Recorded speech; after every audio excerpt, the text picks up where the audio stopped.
You know what?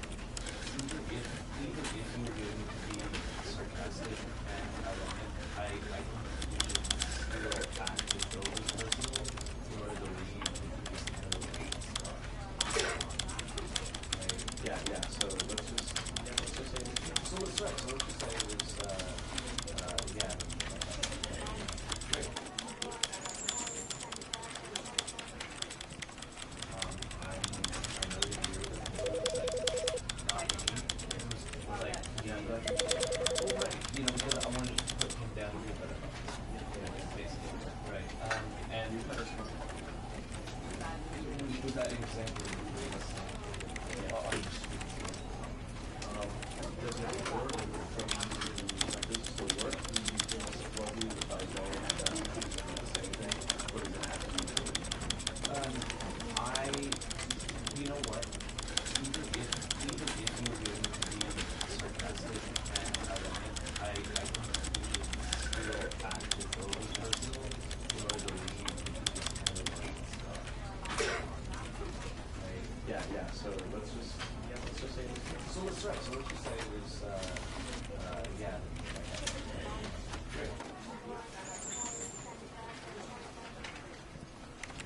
I know that you're not me. It was like, yeah, but right. Because I wanted to put him down a little bit. Basically, right. And with that example,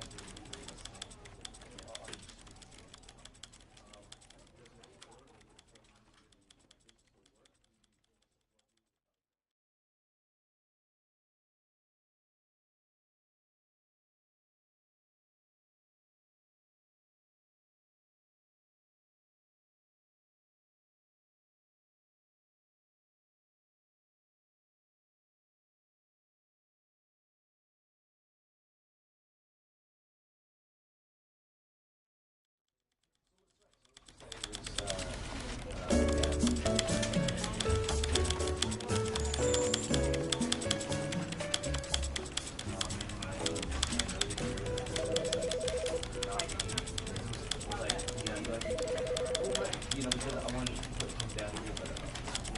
Basically, right. And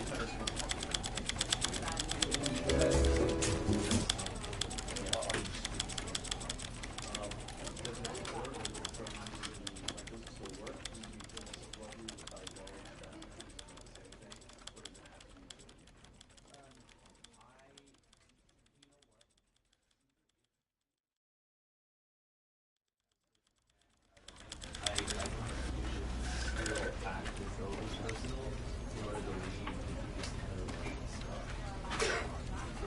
Right? Yeah. So let's just say so let's just say it was yeah. Great.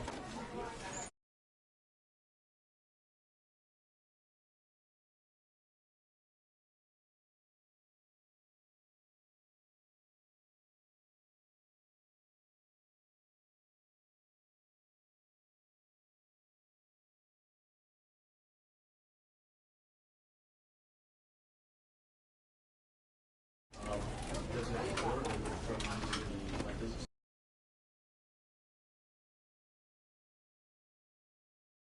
This is the story of a man named Stanley.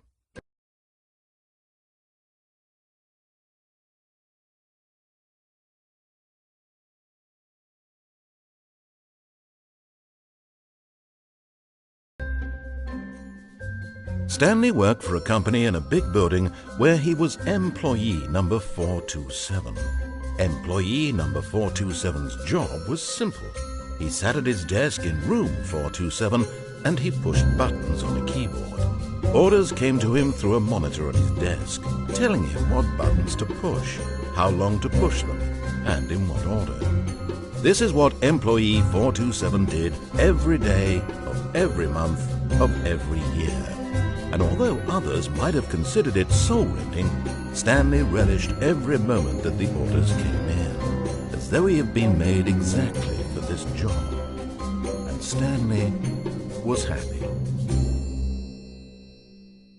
And then one day, something very peculiar happened. Something that would forever change Stanley. Something he would never quite forget.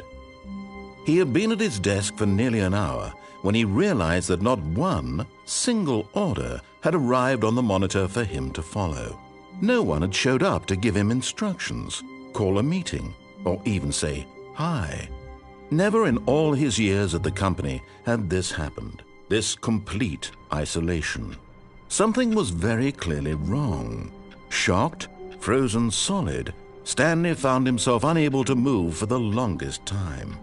But as he came to his wits and regained his senses, he got up from his desk and stepped out of his office.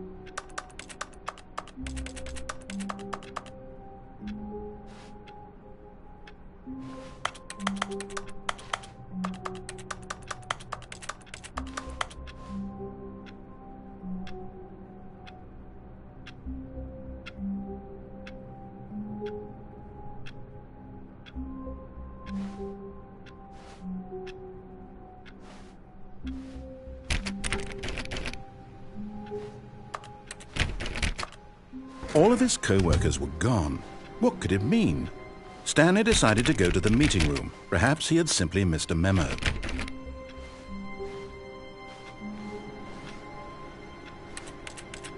No matter how hard Stanley looked, he couldn't find a trace of his co-workers.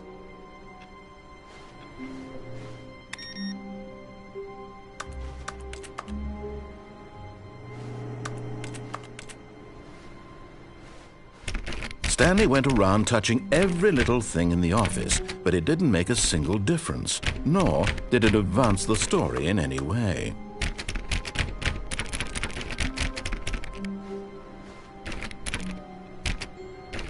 Oh, please. Are you really just doing this for the trophy? Click a door 5 times? Is that all you think a trophy is worth? No. I can't just give these merits away for such little effort. A measly 5 clicks? Now, suppose you were to click the door 20 times. I would say that's the kind of effort that warrants recognition.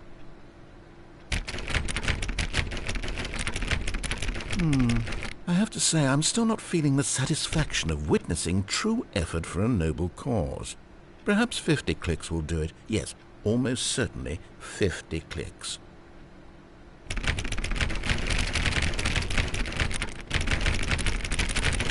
No, I'm still not feeling it. I want this trophy to have meant something. It has to be a true reward for valiant effort. I want to see some hustle, Stanley. I want to see commitment, a willingness to go all the way no matter the cost. Why don't you go put 20 clicks into door number 417?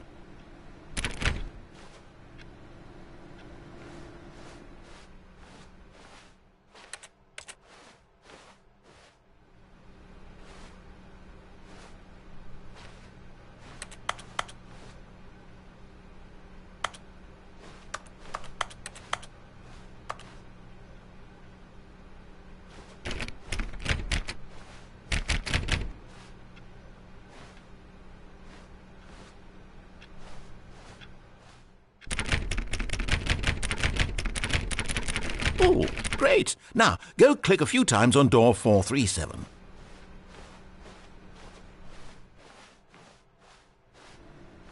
Excellent. I think we're getting somewhere. Now, door 415. Let's give it 10 clicks or so.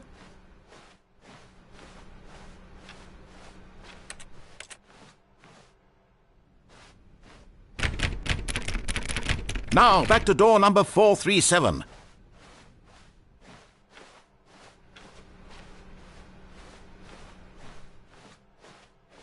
Let's see. How about you click on, well, I don't know, the copy machine? All right, back to room 417. I'm really feeling it now. I think we're getting somewhere.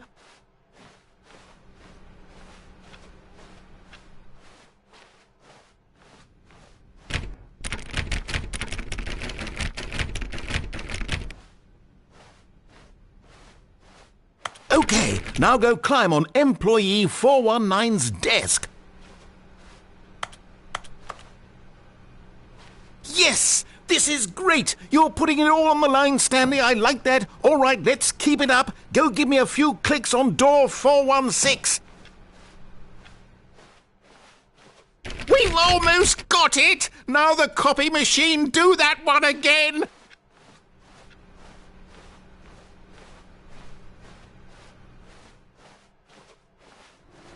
Finish it off, Stanley! 5 clicks on door 430! Yes! We did it! Oh, wow. That felt amazing. Oh, you really earned it, Stanley. Nothing could hold you back. Yes, I'm very proud of how far we've come today.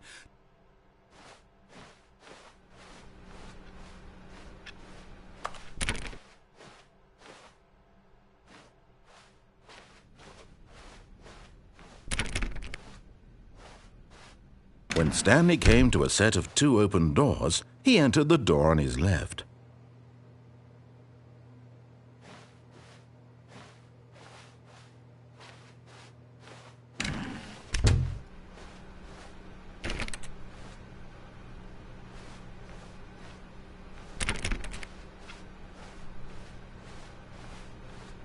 Yet there was not a single person here either.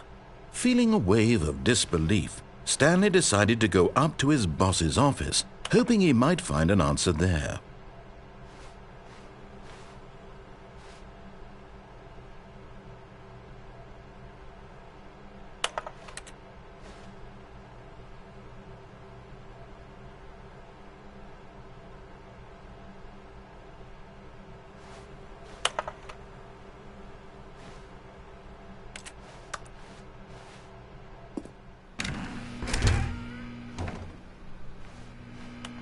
Stanley stepped into the broom closet, but there was nothing here, so he turned around and got back on track.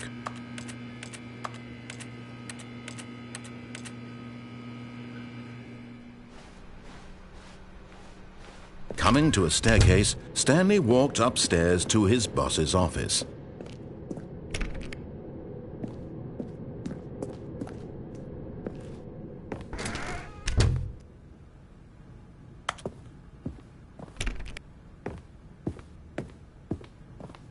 Stepping into his manager's office, Stanley was once again stunned to discover not an indication of any human life.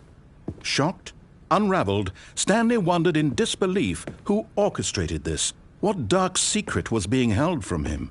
What he could not have known was that the keypad behind the boss's desk guarded the terrible truth that his boss had been keeping from him, and so the boss had assigned it an extra secret PIN number, 2845. But of course, Stanley couldn't possibly have known this.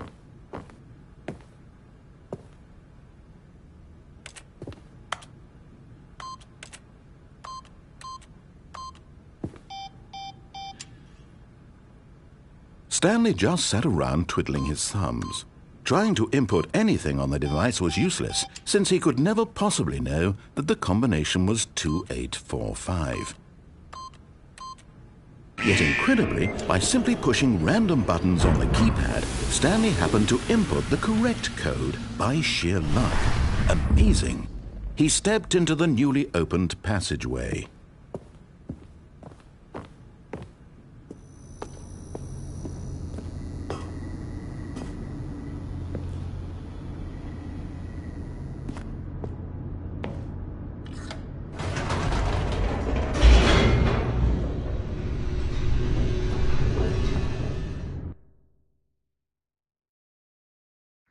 Descending deeper into the building, Stanley realized he felt a bit peculiar. It was a stirring of emotion in his chest, as though he felt more free to think for himself, to question the nature of his job. Why did he feel this now, when for years it had never occurred to him? This question would not go unanswered for long.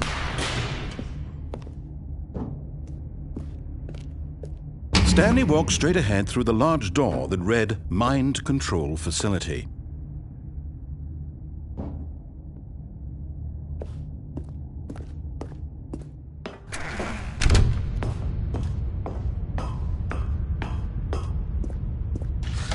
The lights rose on an enormous room packed with television screens. What horrible secret did this place hold? Stanley thought to himself. Did he have the strength to find out?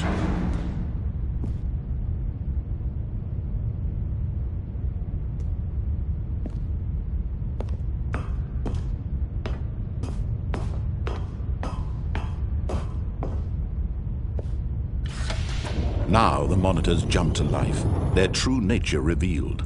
Each bore the number of an employee in the building, Stanley's co-workers. The lives of so many individuals reduced to images on a screen, and Stanley, one of them, eternally monitored in this place where freedom meant nothing.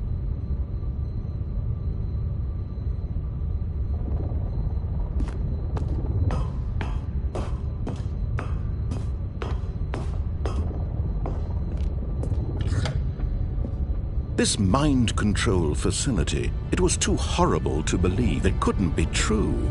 Had Stanley really been under someone's control all this time? Was this the only reason he was happy with his boring job? That his emotions had been manipulated to accept it blindly? No, he refused to believe it. He couldn't accept it. His own life in someone else's control? Never! It was unthinkable, wasn't it? Was it even possible? Had he truly spent his entire life utterly blind to the world? But here was the proof. The heart of the operation. Controls labeled with emotions. Happy, or sad, or content. Walking, eating, working. All of it monitored and commanded from this very place. And as the cold reality of his past began to sink in, Stanley decided that this machinery would never again exert its terrible power over another human life. For he would dismantle the controls once and for all.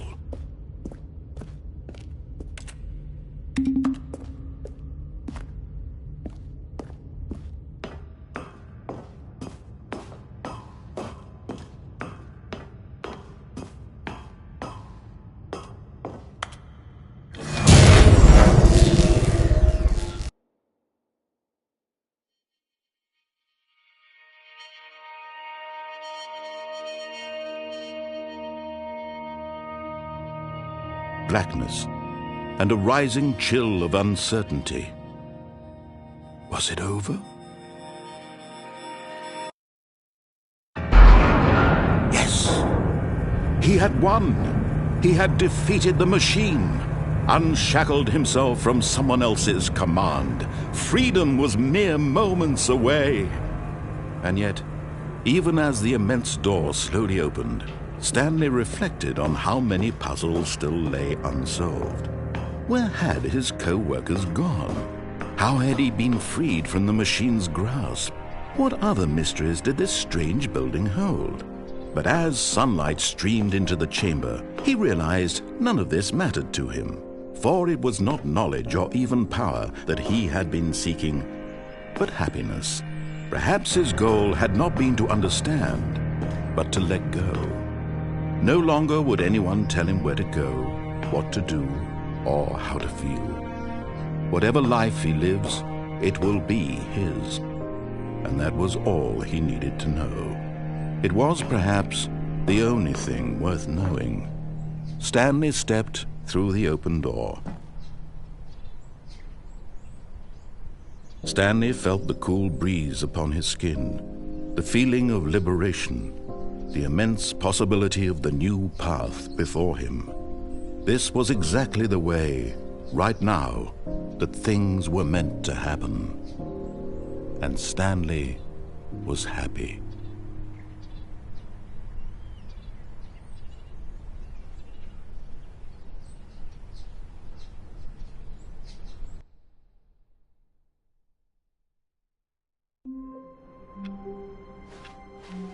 All of his co-workers were gone.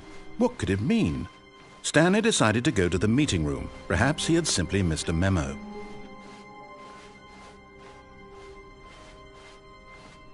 When Stanley came to a set of 2 open doors, he entered the door on his left.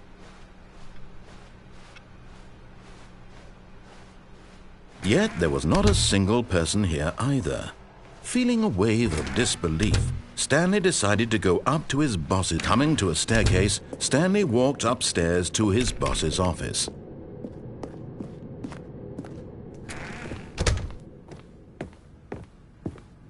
Stepping into his manager's office, Stanley was once again stunned to discover not an indication of any human life. What could it mean? Stanley wondered aloud to nobody. He began wildly tearing through papers on the boss's desk, pulling books off the shelf, looking behind paintings, desperate for clues to his situation. But his attention was caught by a keypad behind the boss's desk. What could its purpose be? In fact, this keypad guarded. Stanley was in such a rush to get through the story as quickly as possible, he didn't even have a single minute to just let the narrator talk. That kind of anxiety isn't helpful.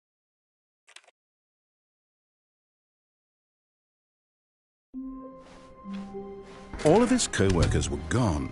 What could it mean? Stanley decided to go to the meeting room. Perhaps he had simply missed a memo.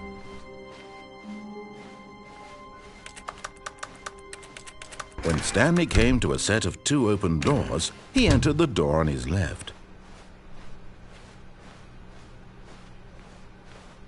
Yet there was not a single person here either. Feeling a wave of disbelief, Stanley decided to go up to his boss. Coming to a staircase, Stanley walked upstairs to his boss's office.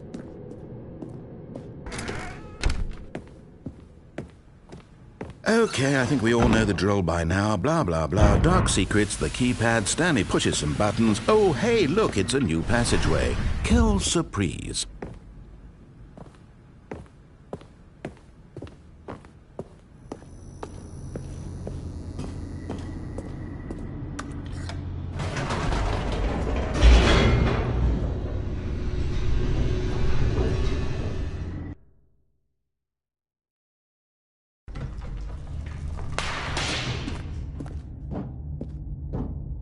Stanley walked straight ahead through the large door that read Mind Control Facility.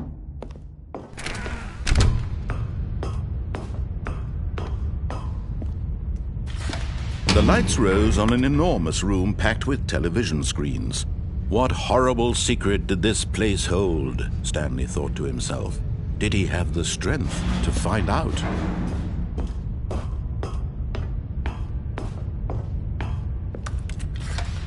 Now the monitors jumped to life, their true nature revealed. Each bore the number of an employee in the building, Stanley's co-workers. The lives of so many individuals reduced to images on a screen, and Stanley, one of them, eternally monitored in this place where freedom meant nothing. This mind control facility, it was too horrible to believe. It couldn't be true. Had Stanley really been under someone's control all this time?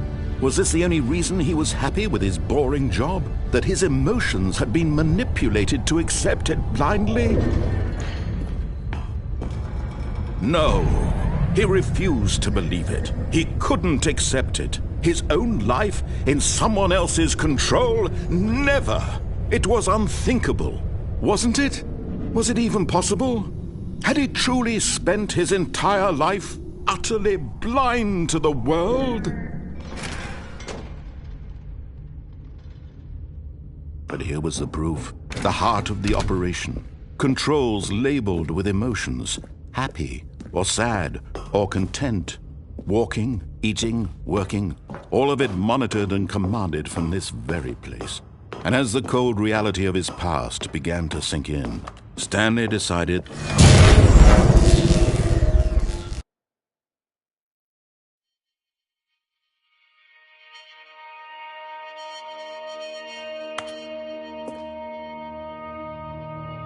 blackness and a rising chill of uncertainty. Was it over? Yes! He had won! He had defeated the machine, unshackled himself from someone else's command. Freedom was mere moments away. And yet, Even as the immense door slowly opened, Stanley reflected on how many puzzles still lay unsolved. Where had his co-workers gone? How had he been freed from the machine's grasp? What other mysteries did this strange building hold? But as sunlight streamed into the chamber, he realized none of this mattered to him, for it was not knowledge or even power that he had been seeking, but happiness. Perhaps his goal had not been to understand, but to let go. No longer would anyone tell him where to go, what to do, or how to feel. Whatever life he lives, it will be his. And that was all he needed to know. It was perhaps the only thing worth knowing. Stanley stepped through the open door. Stanley felt the cool breeze upon his skin, the feeling of liberation, the immense possibility of the new path before him. This was exactly the way, right now, that things were meant to happen. And Stanley was happy.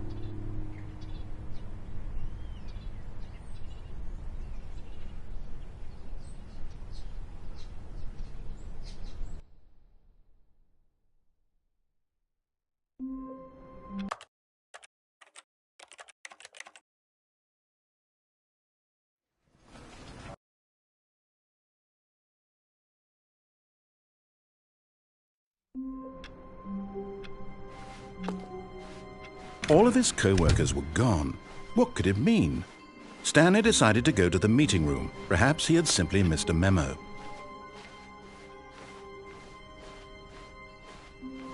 When Stanley came to a set of 2 open doors, he entered the door on his left. Yet there was not a single person here either. Feeling a wave of disbelief, Stanley decided to go up to his... Coming to a staircase, Stanley walked upstairs to his boss's office.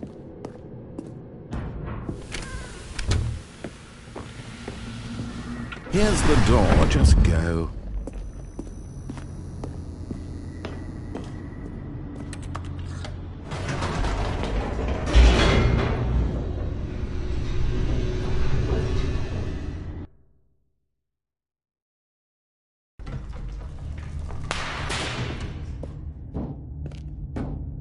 Stanley walked straight ahead through the large door that read Mind Control Facility.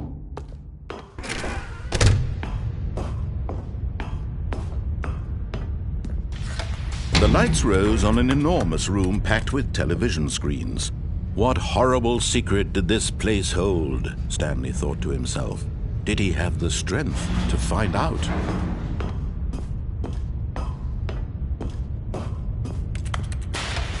Now the monitors jumped to life, their true nature revealed. Each bore the number of an employee in the building, Stanley's co-workers. The lives of so many individuals reduced to images on a screen, and Stanley, one of them, eternally monitored in this place where freedom meant nothing. This mind control facility, it was too horrible to believe. It couldn't be true. Had Stanley really been under someone's control all this time? Was this the only reason he was happy with his boring job? That his emotions had been manipulated to accept it blindly? No, he refused to believe it. He couldn't accept it. His own life in someone else's control? Never! It was unthinkable, wasn't it? Was it even possible? Had he truly spent his entire life utterly blind to the world? But here was the proof, the heart of the operation. Controls labeled with emotions, happy or sad or content, walking, eating, working, all of it monitored and commanded from this very place. And as the cold reality of his past began to sink in, Stanley decided that this machinery... Oh, Stanley, you didn't just activate the controls, did you? After they kept you enslaved all these years, you go and you try to take control of the machine for yourself? Is that what you wanted? Control? Oh, Stanley, I applaud your effort, I really do. But you need to understand, there's only so much that machine can do. You were supposed to let it go, turn the controls off, and leave. If you want to throw my story off track, you're going to have to do much better than that. I'm afraid you don't have nearly the power you think you do. For example, and I believe you'll find this pertinent, Stanley suddenly realized he had just initiated the network's emergency detonation system. In the event that this machine is activated without proper DNA identification, nuclear detonators are said to explode, eliminating the entire complex. How long until detonation then? Let's say, 2 minutes. Now this is making things a little more fun, isn't it, Stanley? It's your time to shine. You are the star. It's your story now. Shape it to your heart's desires. Oh, this is much better than what I had in mind. What a shame we have so little time left to enjoy it. Mere moments until the bomb goes off. But what precious moments each one of them is. More time to talk about you, about me, where we're going, what all this means. I barely know where to start. What's that? You'd like to know where your co-workers are? A moment of solace before you're obliterated? All right, I'm in a good mood. You're going to die anyway. I'll tell you exactly what happened to them. I erased them. I turned off the machine. I set you free. Of course, that was merely in this instance of the story. Sometimes when I tell it, I simply let you sit there in your office forever, pushing buttons endlessly and then dying alone. Other times, I let the office sink into the ground, swallowing everyone inside, or I let it burn to a crisp. I have to say this, though, this version of events has been rather amusing. Watching you try to make sense of everything and take back the control wrested away from you, it's quite rich. I almost hate to see it go. But I'm sure whatever I come up with on the next go-around will be even better. My goodness, only 34 seconds left. But I'm enjoying this so much. You know what? To hell with it. I'm going to put some extra time on the clock. Why not? These are precious additional seconds, Stanley. Time doesn't grow on trees. Oh dear me, what's the matter, Stanley? Is it that you have no idea where you're going or what you're supposed to be doing right now?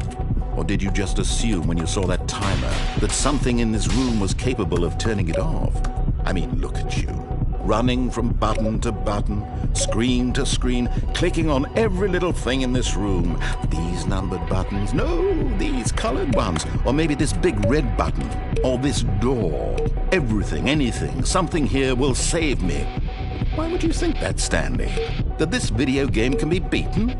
Won? Solved? Do you have any idea what your purpose in this place is? Stanley, you're in for quite a disappointment. But here's a spoiler for you.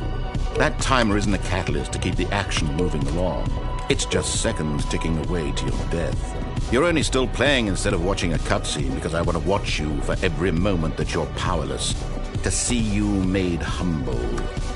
This is not a challenge. It's a tragedy. You wanted to control this world, that's fine. But I'm going to destroy it first, so you can't. Take a look at the clock, Stanley. That's 30 seconds you have left to struggle. 30 seconds until a big boom and then nothing. No ending here, just you being blown to pieces. Will you cling desperately to your frail life, or will you let it go peacefully? Another choice. Make it count, or don't. It's all the same to me, all a part of the joke. And believe me, I will be laughing at every second of your inevitable life from the moment we fade in until the moment I say, happily ever after.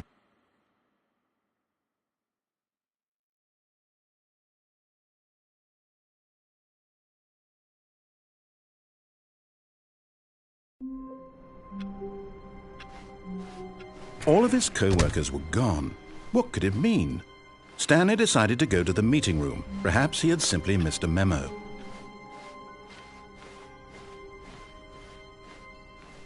When Stanley came to a set of 2 open doors, he entered the door on his left.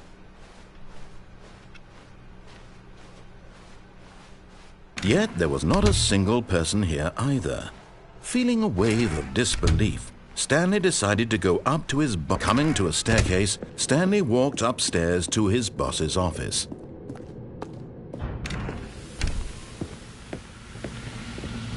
Here's the door, just go.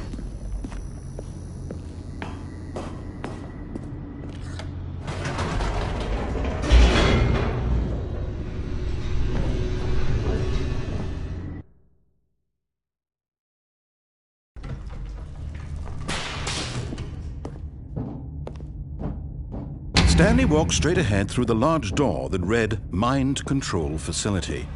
Although this passageway had the word escape written on it, the truth was that at the end of this hall, Stanley would meet his violent death. The door behind him was not shut. Stanley still had every opportunity to turn around and get back on track. At this point, Stanley was making a conscious, concerted effort to walk forward and willingly confront his death.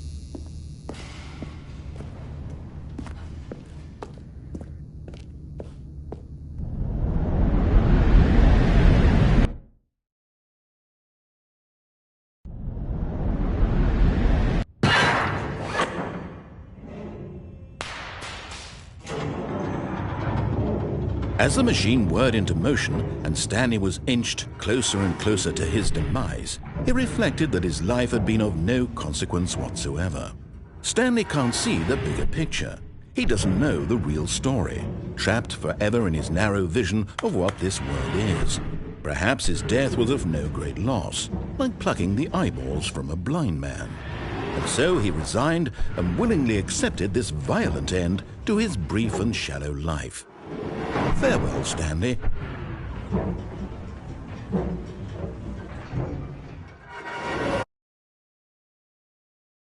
"Farewell, Stanley," cried the narrator, as Stanley was led helplessly into the enormous metal jaws. In a single visceral instant, Stanley was obliterated as the machine crushed every bone in his body, killing him instantly.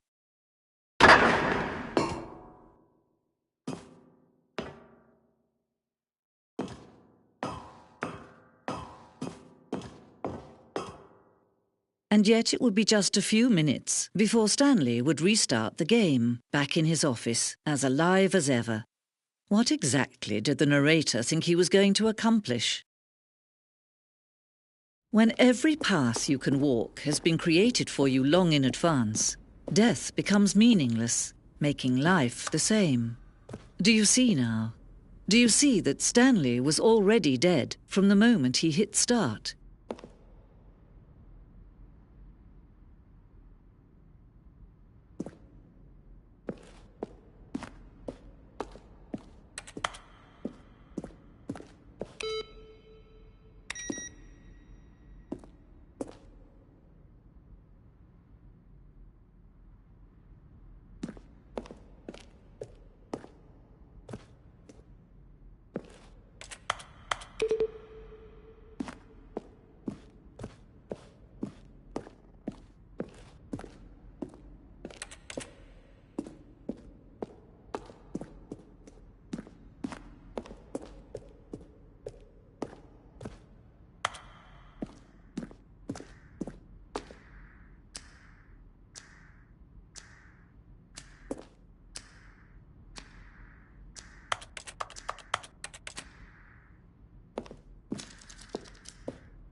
number 6.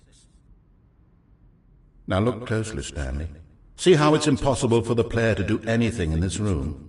Perfect example of poor level design. Textbook mistake.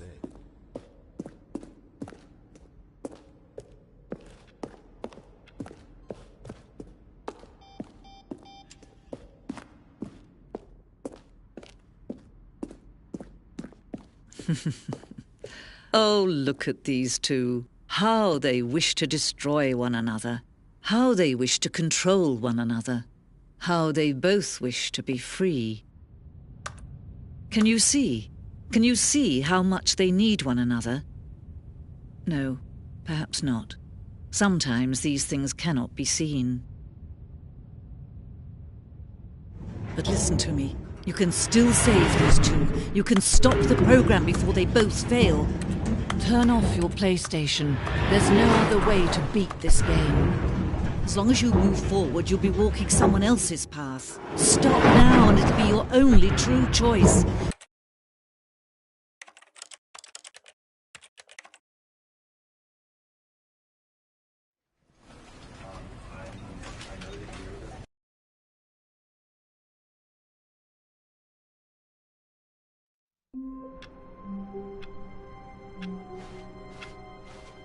All of his co-workers were gone. What could it mean? Stanley decided to go to the meeting room. Perhaps he had simply missed a memo.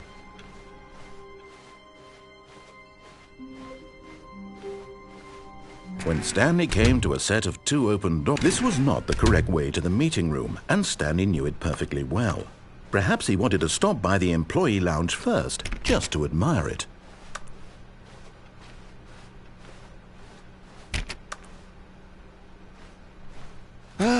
Yes, truly a room worth admiring. It had really been worth the detour after all, just to spend a few moments here in this immaculate, beautifully constructed room. Stanley simply stood here, drinking it all in.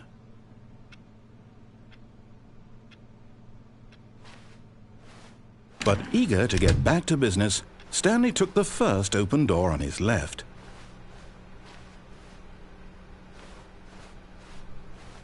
Stanley was so bad at following directions, it's incredible he wasn't fired years ago.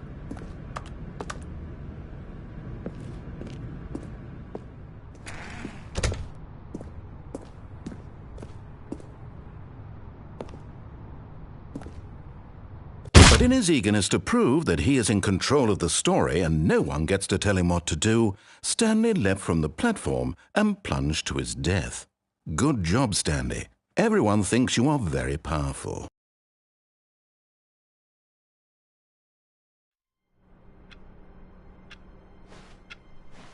Someone was following Stanley. He was sure of it. If he checked over his shoulder now, he would surely catch them. It was only a matter of time.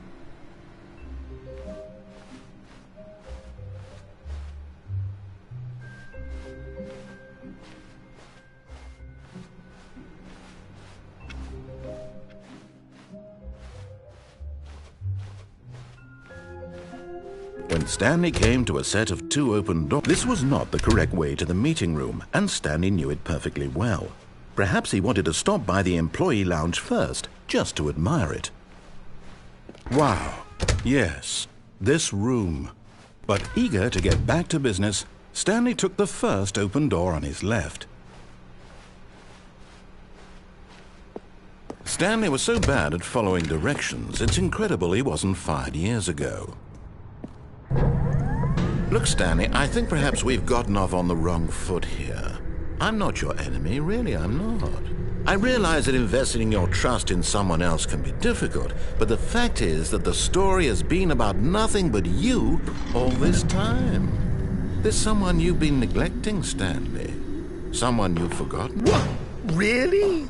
I was in the middle of something. Do you have zero consideration for others? Are you that convinced that I want something bad to happen to you? Why, I don't know how to convince you of this, but I really do want to help you, to show you something beautiful. Look, let me prove it. Let me prove that I'm on your side. Give me a chance. Now listen carefully, this is important. Stanley walked through the red door. Oh, thank God you are willing to listen to me. Do you see that I really have wanted you to be happy all this time? The problem is all these choices. The two of us always trying to get somewhere that isn't here. Running and running and running, just the way you're doing right now. Don't you see that it's killing us, Stanley? I wanted to stop. We would both be so much happier if we just stopped. And I think I have a solution. Here, let me show you.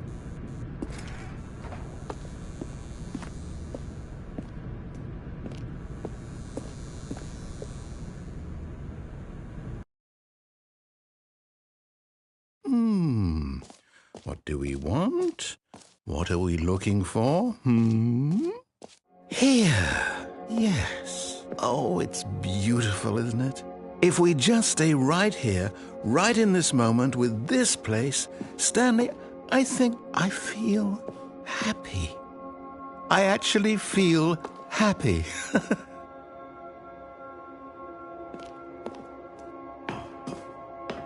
No, wait. Where are you going? Oh, no. Stay away from those stairs. If you hurt yourself, if you die, the game will reset. We'll lose all of this. Please, no, Stanley, let me stay here. Don't take this from me. Please, Stanley, think about what you're doing.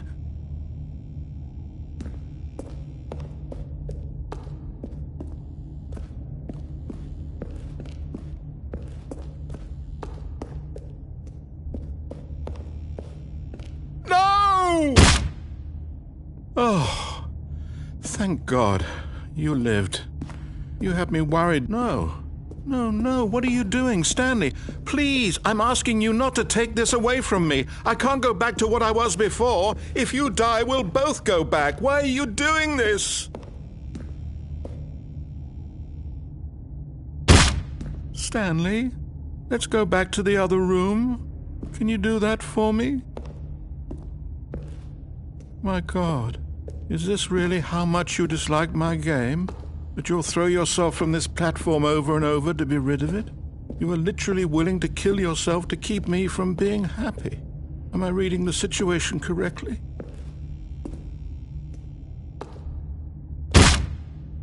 Or maybe you're just getting a kick out of it.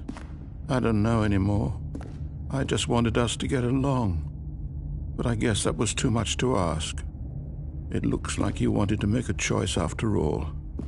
Well, this one is yours.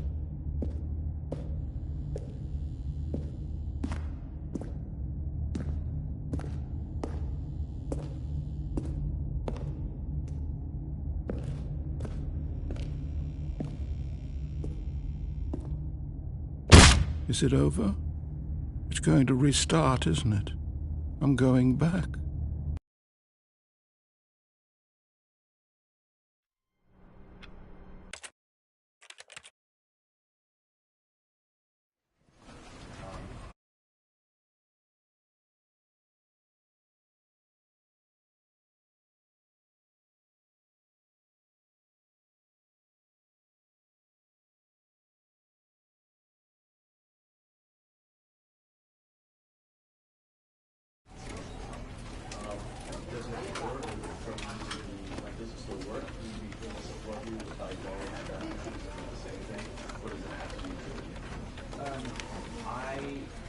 You know what?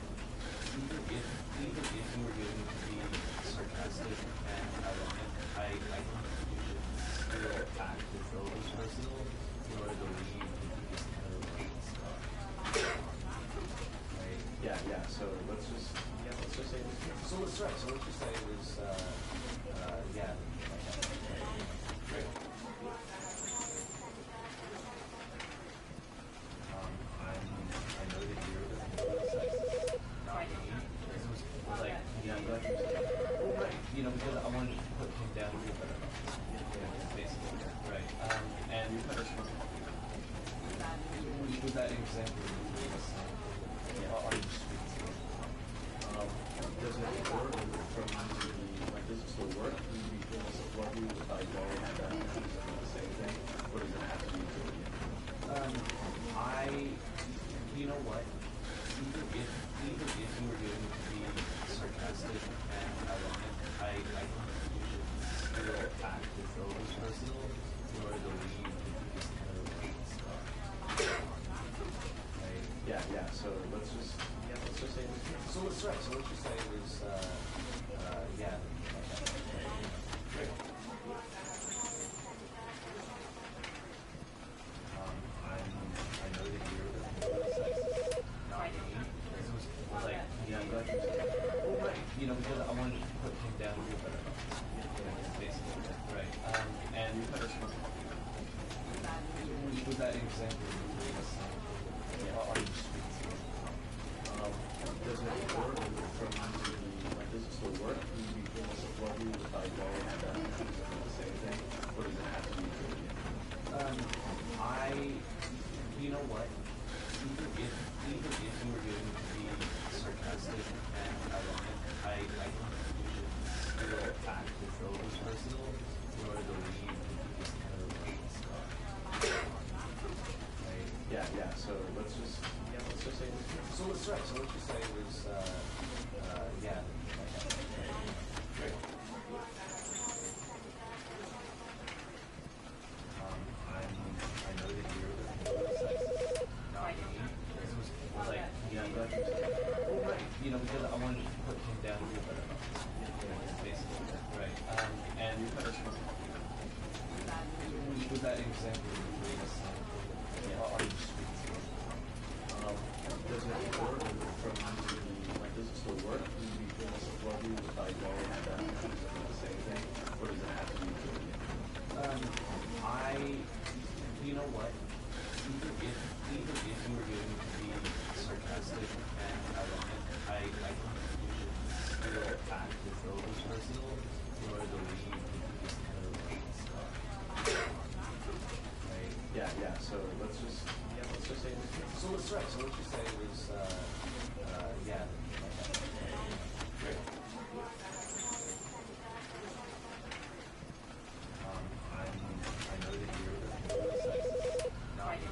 This was like, yeah, I'm glad you said that. Well, right. Because I wanted to put him down to a better level. Basically, right. And was that example are you speaking? Does it work? Does it still work? Do you feel support you if I go and the same thing? Or does it have to be true? You know what? Even if you were going to be sarcastic and ironic, I think you should still act as though it was personal in order to leave this kind of stuff. Right? Yeah. So let's just say it was. So let's.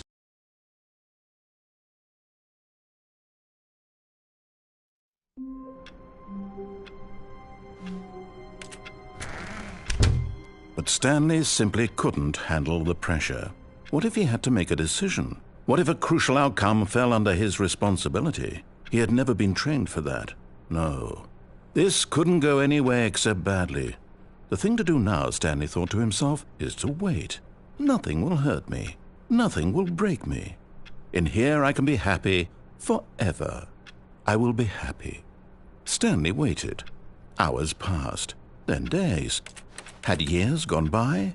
He no longer had the ability to tell. But the one thing he knew for sure, beyond any doubt, was that if he waited long enough, the answers would come. Eventually, someday, they would arrive. Soon, very soon now, this will end. He will be spoken to. He will be told what to do. Now it's just a little bit closer. Now it's even closer. Here it comes.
Already this was uncomfortable, and Stanley decided that as soon as he found a new space he felt safe in, that he would never leave it again in his life.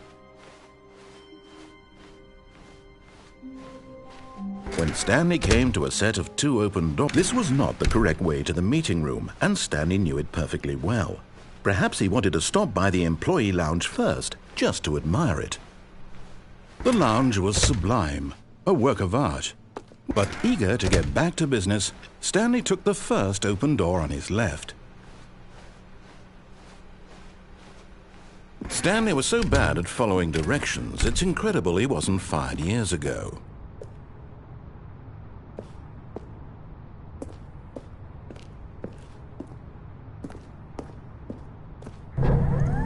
Look, Stanley, I think perhaps we've gotten off on the wrong foot here.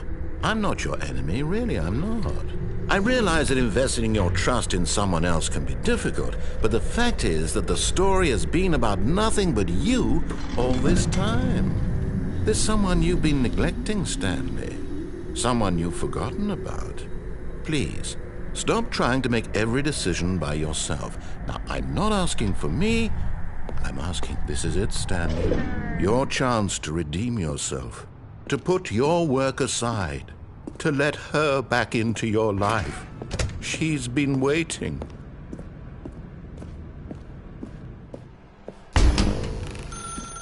That's her, Stanley. You need to be the one to do this, to reach out to her. If you can truly place your faith in an...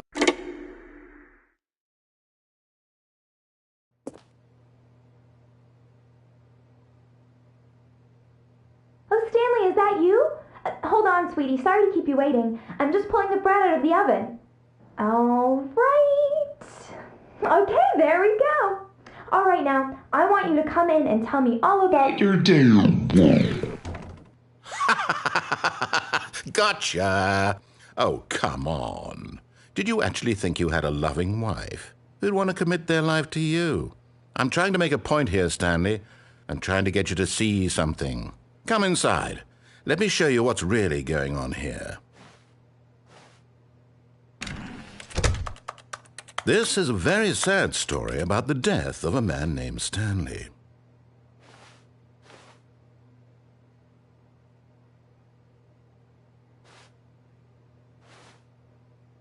Stanley is quite a boring fellow.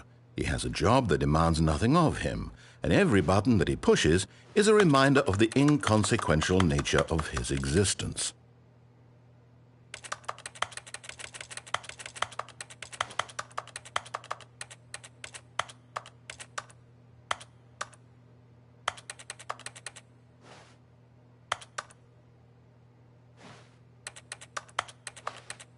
Look at him there, pushing buttons, doing exactly what he's told to do. Now he's pushing a button. Now he's eating lunch. Now he's going home. Now he's coming back to work. One might even feel sorry for him, except that he's chosen this life.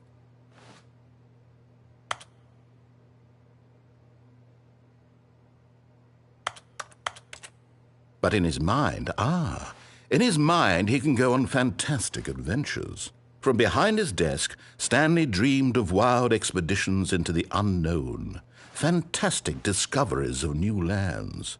It was wonderful, and each day that he returned to work was a reminder that none of it would ever happen to him.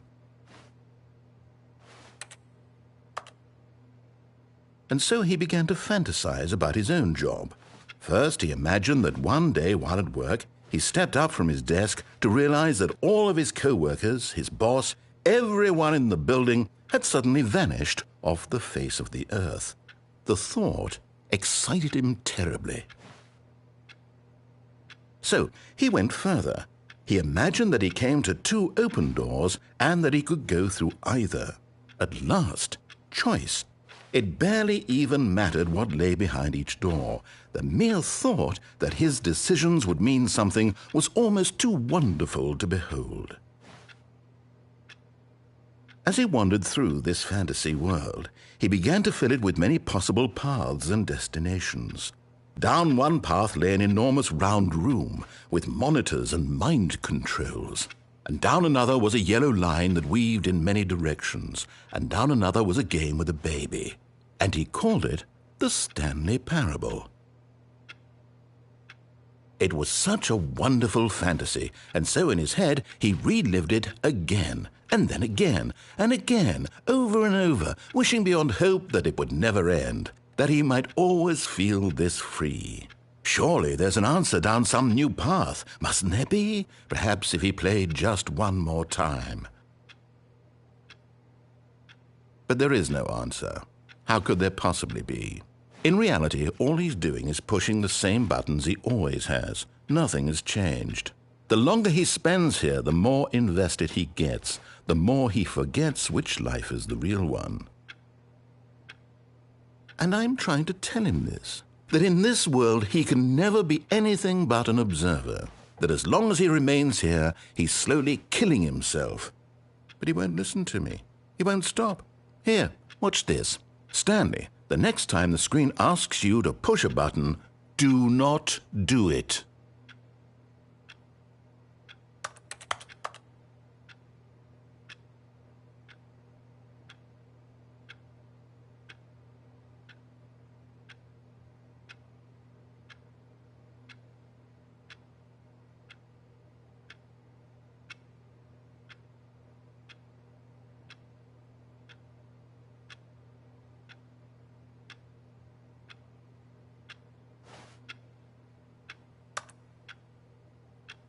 You see?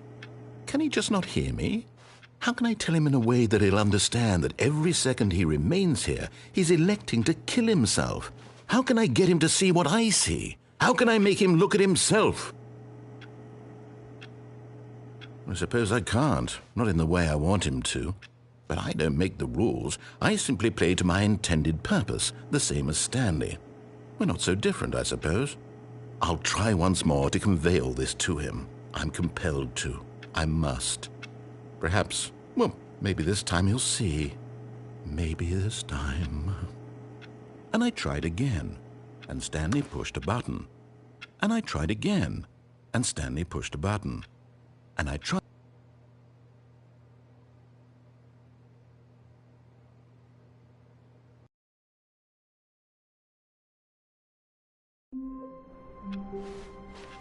A soft wind blew outside and perhaps rain started, and if it did, it stopped shortly after.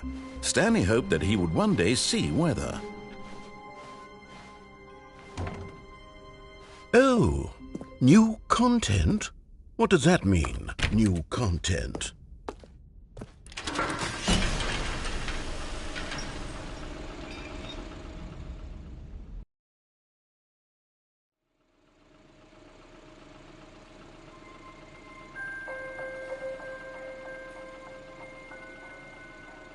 Hello, and thank you for playing the Stanley Parable Ultra Deluxe.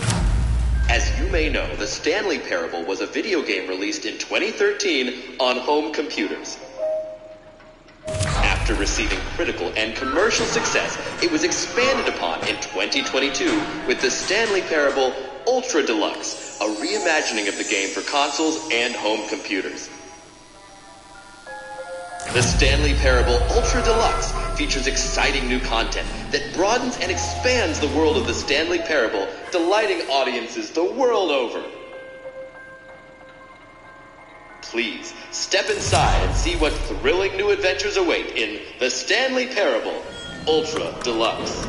Oh, well, this sounds delightful. I'm very excited to see the thrilling new Ultra Deluxe content. Okay, so far it's an elevator. Nothing special yet, but I'm sure it's just the beginning of a mesmerizing adventure.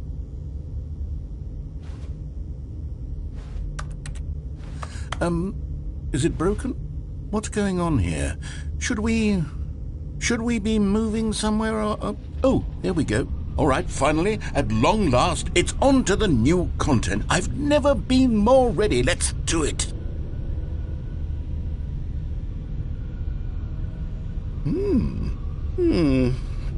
I have to say, initial impressions of Stanley Parable Ultra Deluxe, mostly tedious. It's as if Oh, okay, Let's see the content. Give me the content, Stanley.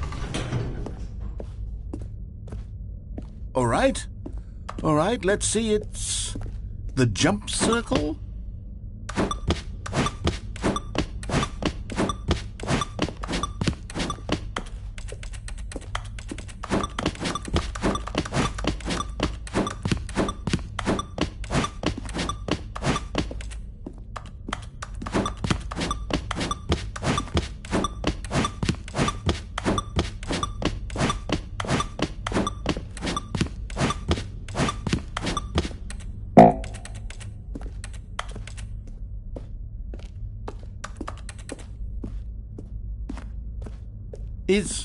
Is that it?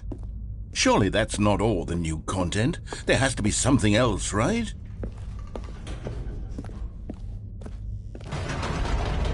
Goodness, another elevator. Stanley, I have to say, initial impressions of this game are not positive. It's just elevators and jumping. Is this what passes for exciting new content? If this is new content, then I could just read you the whole dictionary. There's 20 hours of new content right there. Hell, I could count to 30 trillion. You could put that on the box. The Stanley Parable Ultra Deluxe, now with over 1,000 hours of new content. And oh, wait, there's more. Very good. Yes, I knew there had to be something else. Let's see it. I'm ready for whatever it is. That's it? Oh, you've got to be kidding me. You see, Stanley? This is what happens when greedy video game developers with no respect for their fan base rush a cheap expansion to market for no reason other than to make an easy dollar. And don't get me started on the level of craftsmanship that's gone into it. In fact, I'm looking right now at the game's trophies, and it's hard to believe one of them actually says, "Test trophy, please ignore." What quality assurance department signed off on this?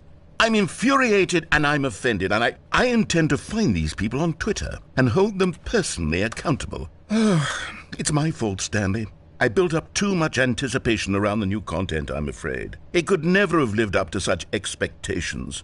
If you're still with me, why don't we just reset the game, and we'll try to get back to what the Stanley Parable is really about. No frills, no gimmicks.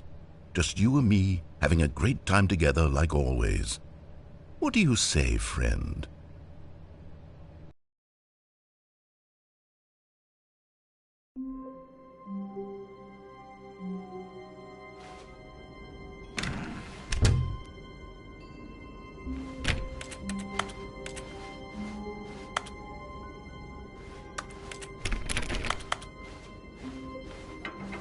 Psst! Stanley! Come over here! In the vent! Oh, you don't want to see the cool surprise I made for you? Well, fine. You're a... Oh, never mind. You're not a dog.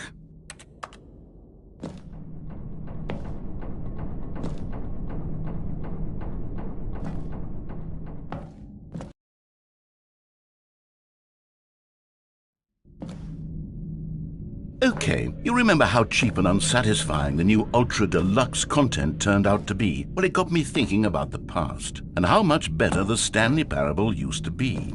So I made something special and tucked it away here where the game's developers won't find it.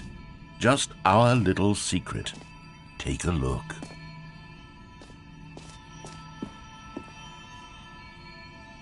I call it the Memory Zone. It's where I've been storing all my favorite memories so I can relive the peak experiences of my life whenever I want. Experiences like the launch of the Stanley Parable on PC.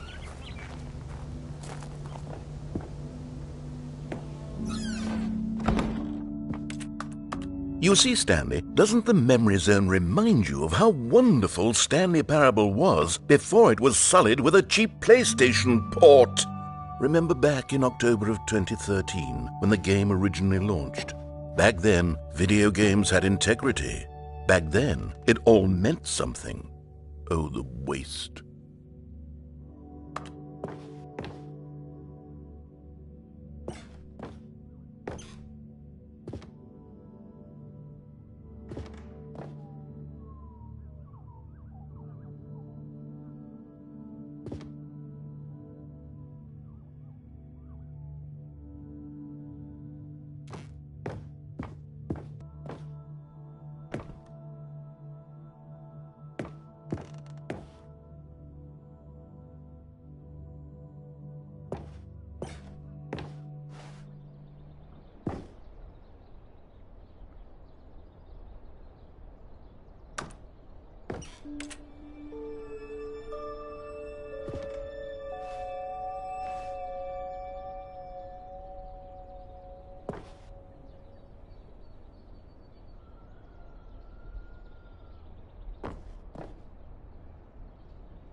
And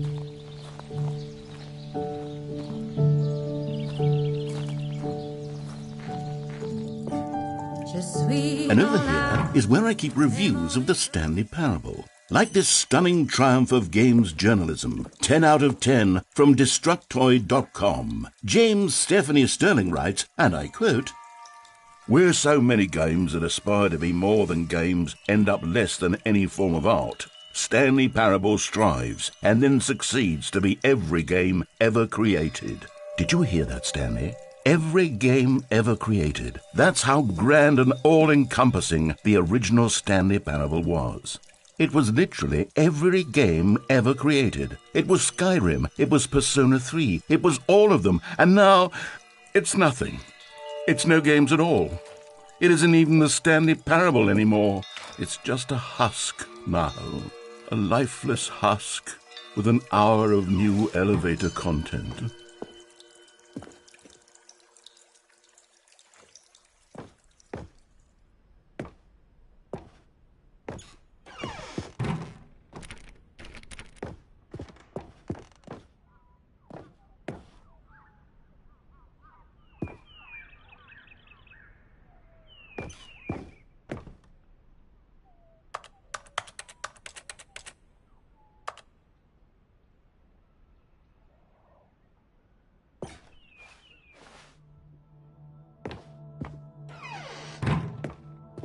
Here's another moving passage, this time from GameSpot.com. The Stanley Parable is both a richly stimulating commentary on the nature of choice in games and one that offers some of the most enjoyable, surprising, and rewarding choices I've ever been confronted with in a game. 9 out of 10. Don't you get it, Stanley? The game was perfect. It didn't need anything else. It didn't need new content. All they had to do was transport it in pristine condition along to the PlayStation, boom, done. And they couldn't even do that. Couldn't resist the urge to go meddling with a beloved franchise.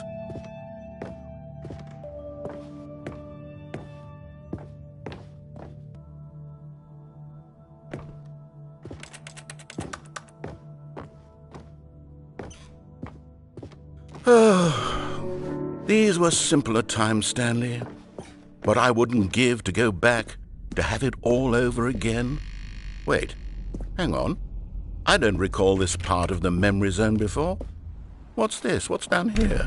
Oh no, oh God, no, Stanley. It's a collection of reviews from Pressurized Gas, the extremely popular online storefront for computer games.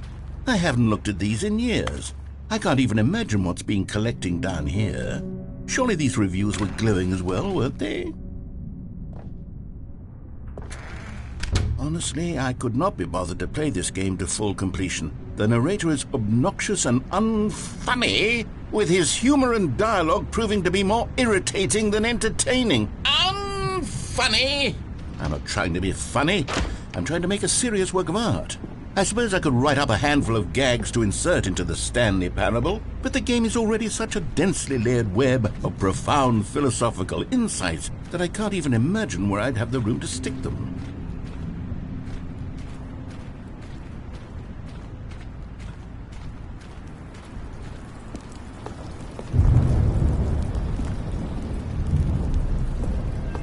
Okay, let's see what this one says. While the idea for the game is good, for someone who prefers non-linear games, this preachiness gets annoying fast. Preachy? Stanley, I'm not preachy, am I? You can tell me if I'm preachy. Honestly, you can. Oh, goodness. This is actually quite shocking for me. Well, to be honest, I had always thought of the game's dialogue as being rather terse to begin with. You can't know how much fluff I cut from the game to get it to feel as light and airy as it... Well, I always thought it did, but maybe it wasn't. Oh dear, what an awful memory to have to hold on to. These black marks on my otherwise unimpeachable track record. I feel like a failure, like I let these people down. Perhaps the Stanley Parable isn't quite as sterling as I always remembered. What's this one got to say? You constantly have to stop doing anything so the narrator can catch up with his long-winded explanations of what's happening. I wish there was a skip button. A skip button? Well, yes.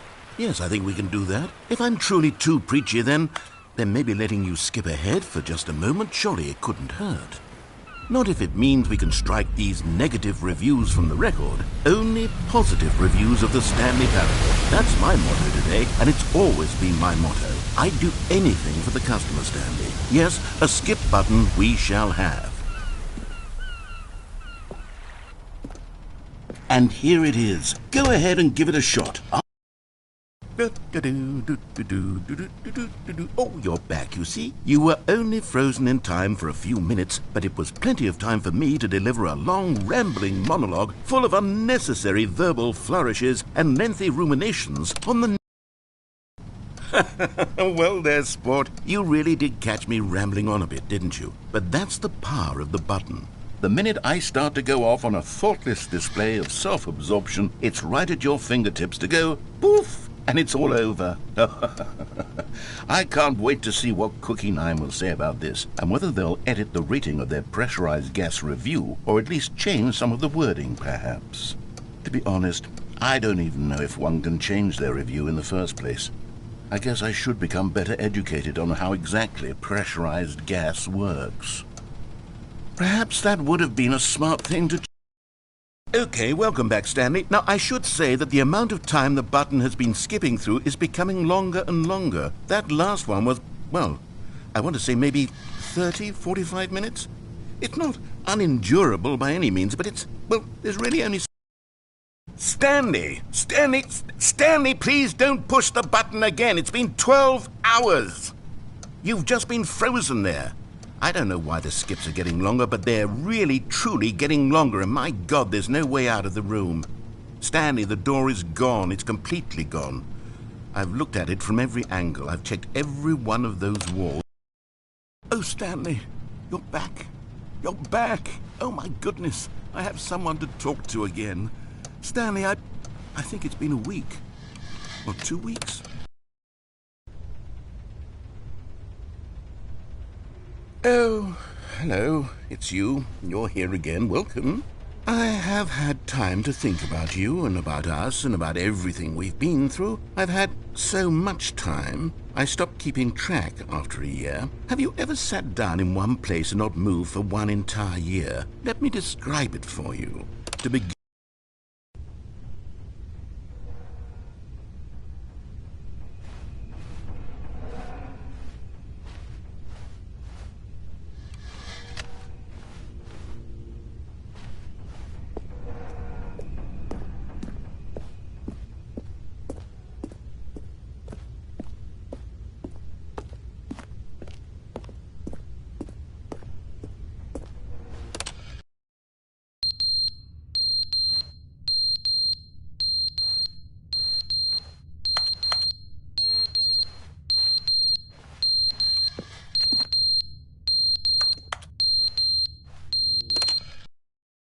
But they didn't understand the game was never meant to be funny. It was meant to have a point. It was meant to speak to the human condition. But where are the jokes? Where are the jokes? They bemoaned, they screamed, they gnashed their teeth and said, entertain us. It wasn't enough. They had to leave a pathetic little thumbs-down review and make all of their pitiful demands. But then, he's talking too much, they said. First, he didn't entertain us, now he won't shut up.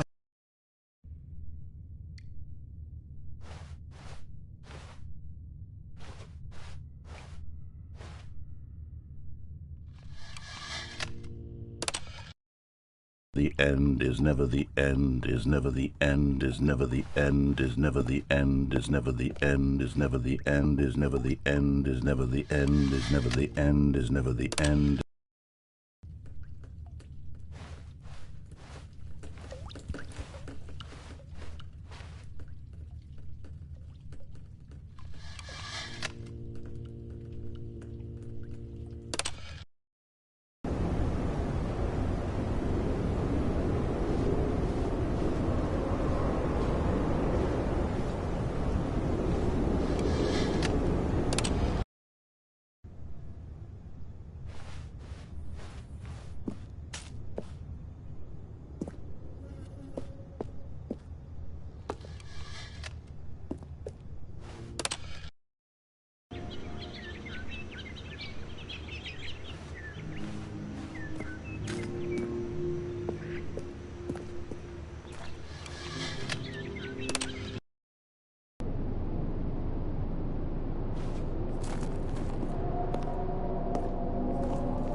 The meeting room. Yes, that's where everyone would be.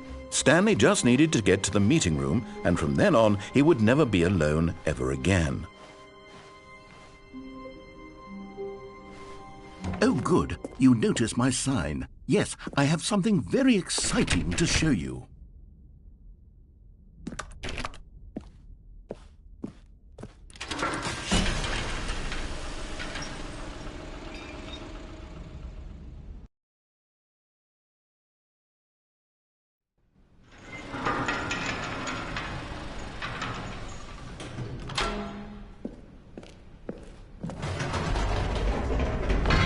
You see, Stanley, I've been reflecting on the Stanley Parable and about how roundly disappointing this ultra-deluxe version has turned out to be.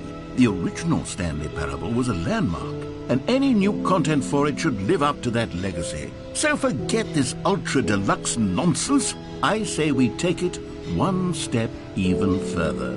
Which is why I'm very proud to announce for the first time ever, the Stanley Parable 2.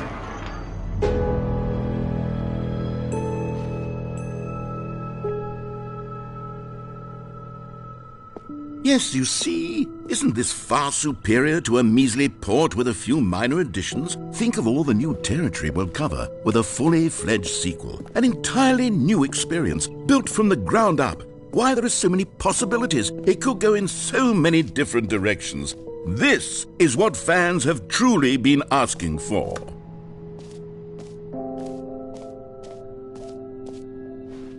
Calling it the Stanley Parable 2 is just so much catchier than Ultra Deluxe, don't you think? Ultra Deluxe? What does it even mean? But the Stanley Parable 2, now that's an artistic statement right there. It's future-oriented. It screams progress and innovation and long-term franchising potential.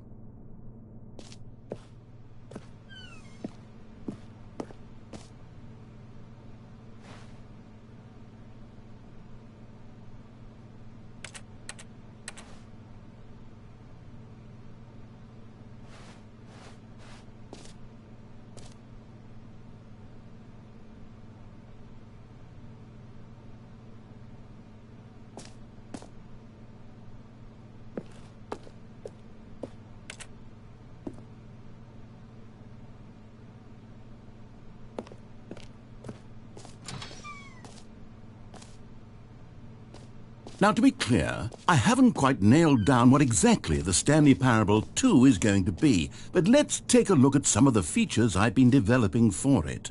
I figure that if I can loosely organize a handful of interesting concepts, that surely the game will sort of naturally spring up around them. It'll all work itself out. Game development is much more of a fuzzy magic than anything scientific or logical, really.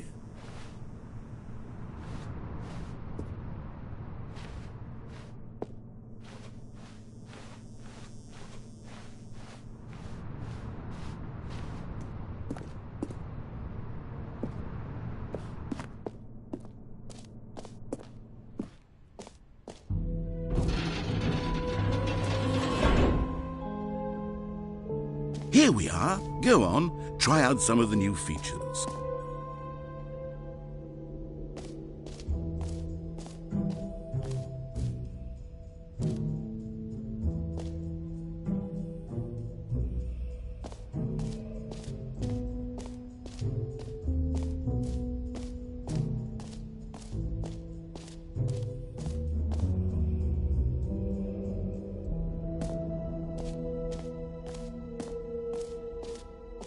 For the Stanley Parable 2, I asked myself, what do players really want? And of course, the first and most obvious answer is that they want to be individually recognized and validated as people.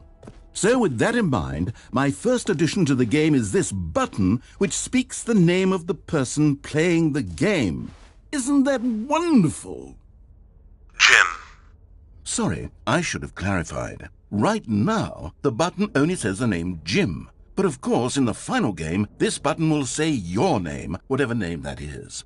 Here, let's have you role play as Jim to really simulate the full experience of this feature. Just play along. I promise you'll love it. Okay, here we go. Let's take a deep breath, clear your mind, forget whoever you are, and simply become a person named Jim. I want you to imagine yourself living... Jim. Whoa, hold on. I wasn't finished setting up the backstory. If you don't properly roleplay as Jim, then you'll never understand the impact of this button. Otherwise, it's just a stupid button that says somebody else's name. Okay, we're doing it again, and this time let me finish first. Now, allow yourself to become Jim. Imagine yourself driving to work as Jim, playing frisbee on the weekends as Jim, staying up all night for a popcorn and horror movie sleepover as Jim. All right, fine, whatever. It's just a meaningless button that says Jim. Are you happy now? Get out of here. I'm done with this button. Why don't you go humiliate me in front of a different feature that I worked very hard on?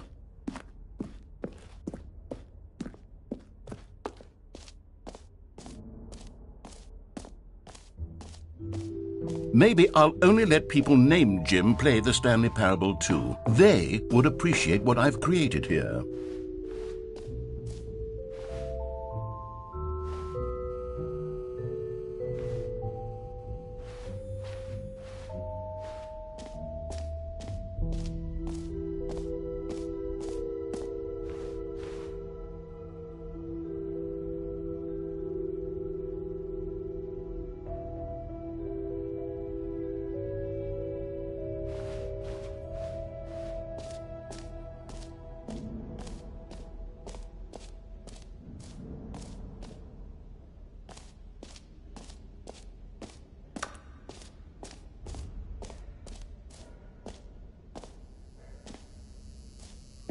Now, here's something special. You remember that broken test trophy that got left in the game on accident? Well, I'm developing a technology to simply give you the trophy. Yes. You see, you'll come to this lever, and when you pull it, the trophy will be given to you. It's as simple as that. Okay, perhaps I should have clarified.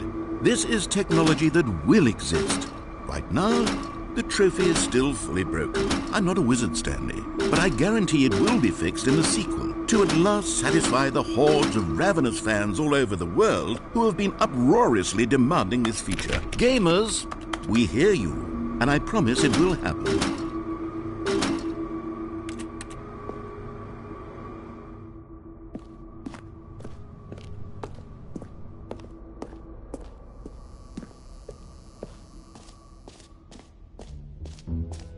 What else? What other exhibits haven't we seen yet?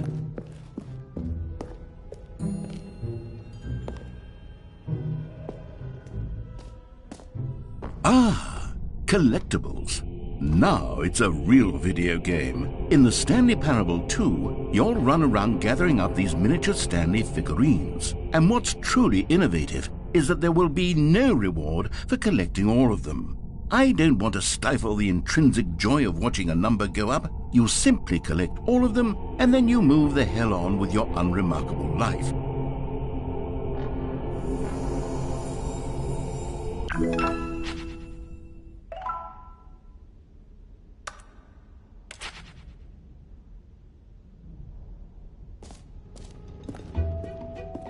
God, it really is the worst when you collect everything in a video game and then they give you a big fancy reward for it. Absolutely tragic.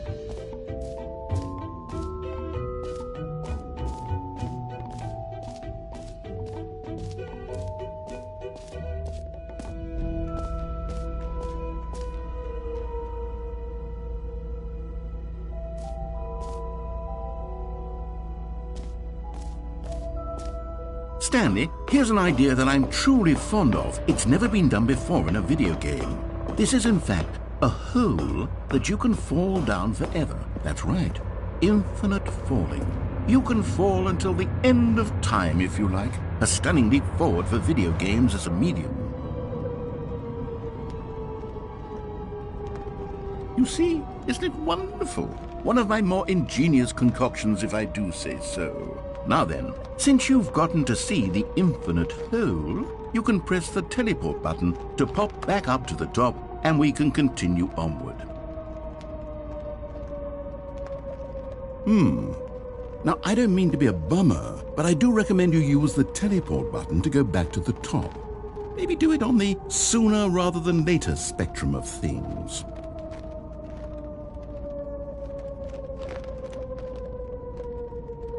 Okay, Stanley, I don't know quite how to say this tactfully, but it's possible that I slightly exaggerated the infinite nature of the hole. Is it a very, very deep hole? To be certain it is.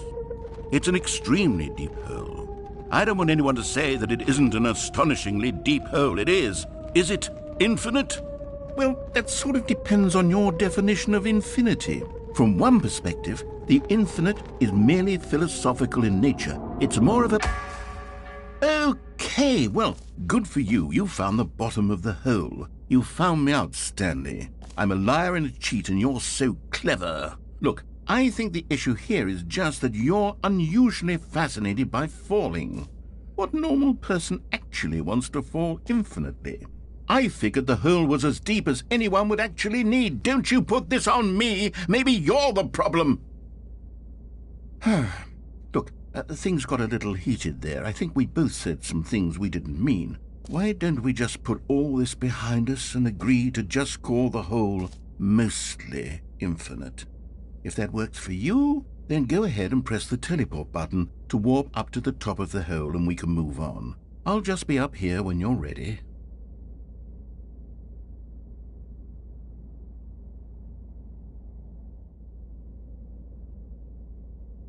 Great. Now, I'm very excited to show you even more of my ideas for the sequel.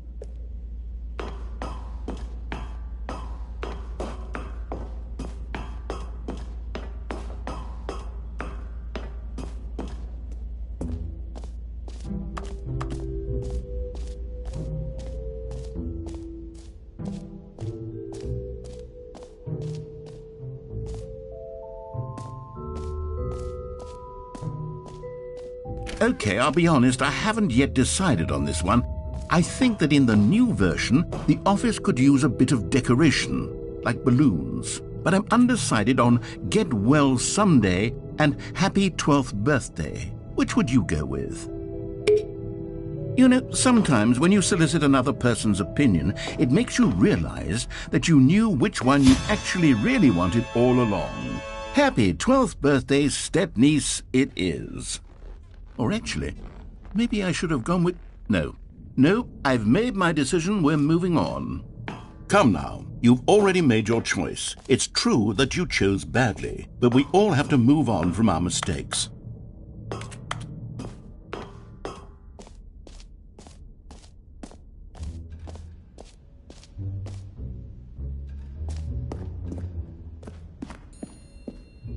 A common complaint of the Stanley Parable was that it was confusing and paradoxical, that it engendered a chaotic sense of reckless despair in those who played it. Well, I'm happy to say that after much consideration, I've engineered a clever solution to this fundamental problem with the game.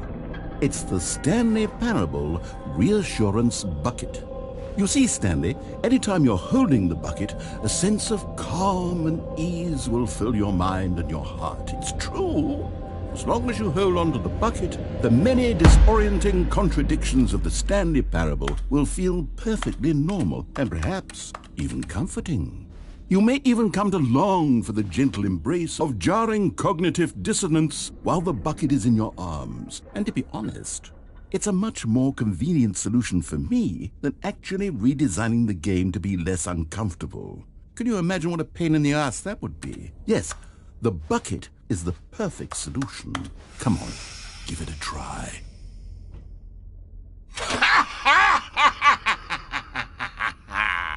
Can you feel it? The glow of comfort, even in the face of crushing despair, must already be sweeping through your body. And in fact, can I say that I do believe the bucket lends you an air of charisma as well? I think that just holding it has made you the slightest bit more attractive as a person. The benefits of the bucket seem to go on, don't they? All this and more await you in the Stanley Parable 2.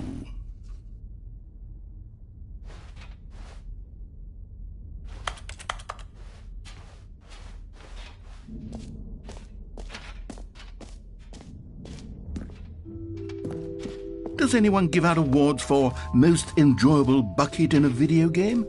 That really should be an award if it isn't already.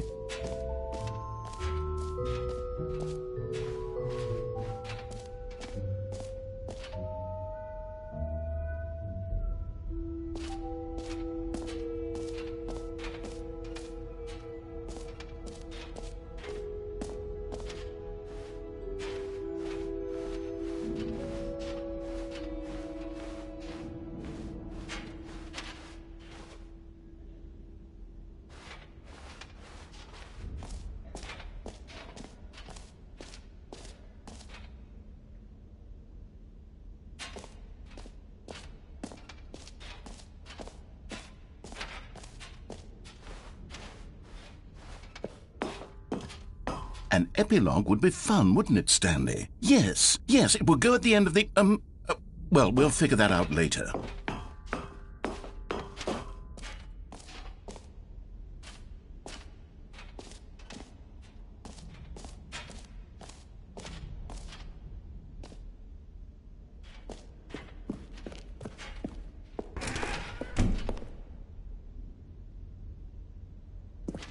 Ah! I can see you've gotten the Settings World Champion trophy. Well done. You've experienced every setting, traveled to all corners of the settings menu. There's nothing you haven't seen. So just for you, in the Stanley Parable 2, I'm including an entirely new setting, something called bumpscosity. What exactly is bumpscosity? Well, I haven't quite figured that part out yet, but I know that you'll be able to adjust it on some sort of slider and that it'll be accessible from the settings menu. We'll sort out the rest of the details later. I hope you're looking forward to trying out every level of bumpscosity in the Stanley Parable 2.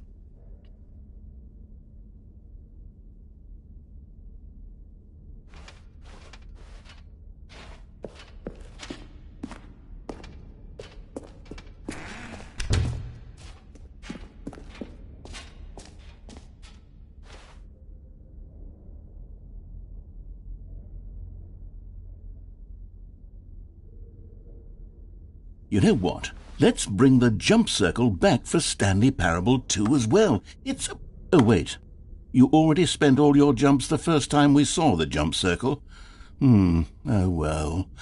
I suppose it can just be a nice decorative piece, then.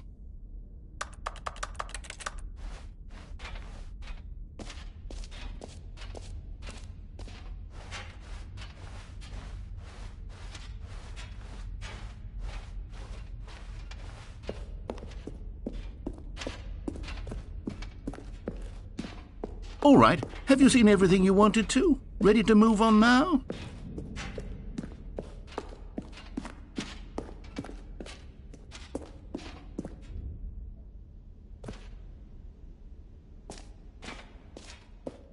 So, Stanley, what do you think?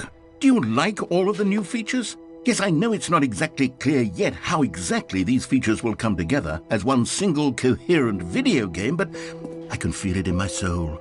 It's going to work. There's definitely a good game in there somewhere. Say, let's do an experiment.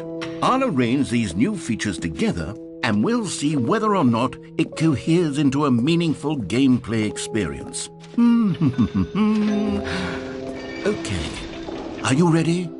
Here it is. I give you the Stanley Parable 2.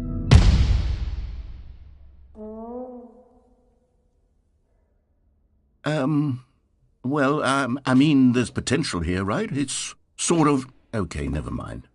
Hold on, let me do a different arrangement. Okay, yes, this is much better. I feel good about this. Here we go, version 2. Who am I kidding, Stanley?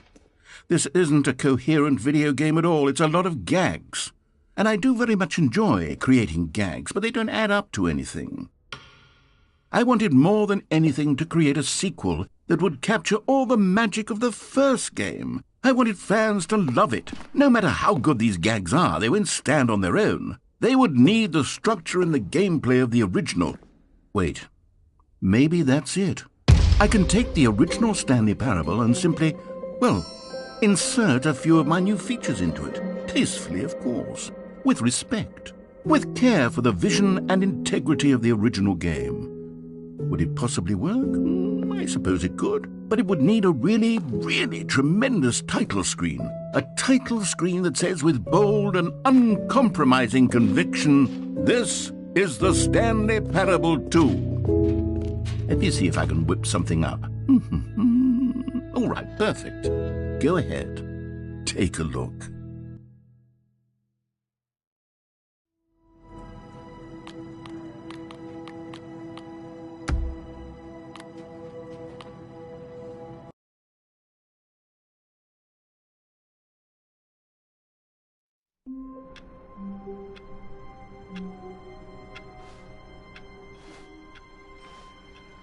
All of his co-workers were gone. What could it mean? Stanley decided to go to the meeting room. Perhaps he had simply missed a memo. Stanley picked up the bucket.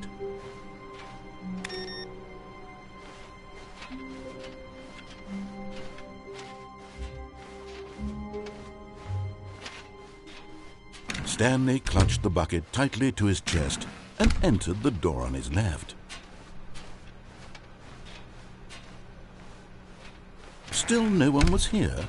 Stanley needed the bucket's warmth and comfort now more than ever. Perhaps his boss's office was where he'd find out. Oh, Stanley, can you feel it? The broom closet. It wants the bucket. You can feel that, can't you? The aura of jealousy? It's as clear as day. This broom closet believes it deserves the bucket. I can really feel it now. It's a bucket. It belongs in a broom closet. That's what the broom closet is trying to say here. It's supposed to go with the other cleaning supplies. Good for you, Stanley. Don't give in. Don't hand over the bucket. I know how hard it must be, given the pressure that the broom closet is putting on your shoulders right now, but you have to be strong. This is your bucket. This is your companion and lifelong friend. You can't hand it over. Oh, no. We're getting into name-calling now, it seems. Is this how low the broom closet has sunk, that it has to resort to this stream of petty insults simply in order to get you to hand over the bucket? Stanley, I never liked this broom closet for a variety of reasons, but even this is worse than I had imagined. And wait, now the broom closet has the gall to imply that you and the bucket are not truly deep and lasting friends? That your relationship is purely superficial and convenient? That your life is so banal and meaningless that you'd feel the same sort of kinship towards any inanimate object which happened to lay in your path in an even partially enticing manner? Well, I never! Go on, Stanley. Lay into it. Really tell the broom closet off for its demeaning comments. Expand on the wide variety of experiences you and the bucket have shared together. Go through each of them point by point. Share your journal entries detailing the rich emotional landscape of your feelings for the bucket as they have changed and evolved over the years. Let him have it.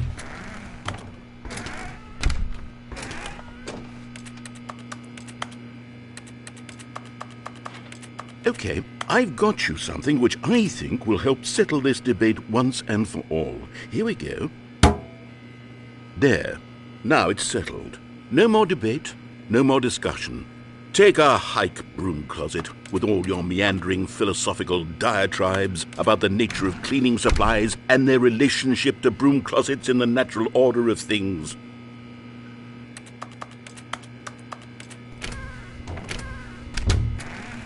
All right, I've got a second sticker back here, and I'm going to slap it on as well because I think it's appropriate. You see? I feel that it works because the sticker is also a bucket. That way, if you're ever unsure whether the thing you're holding is a bucket or not, you can look down at this sticker and say to yourself, "Ah, it's a bucket." There really is a wide variety of applications for this sticker.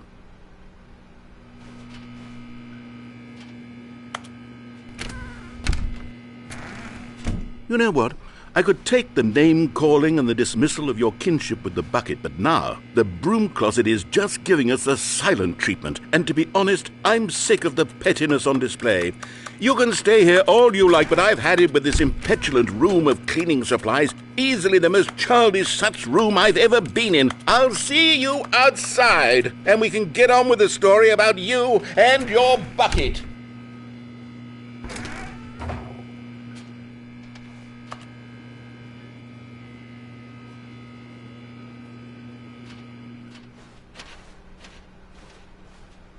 Coming to a staircase, Stanley and the bucket walked upstairs to the boss's office.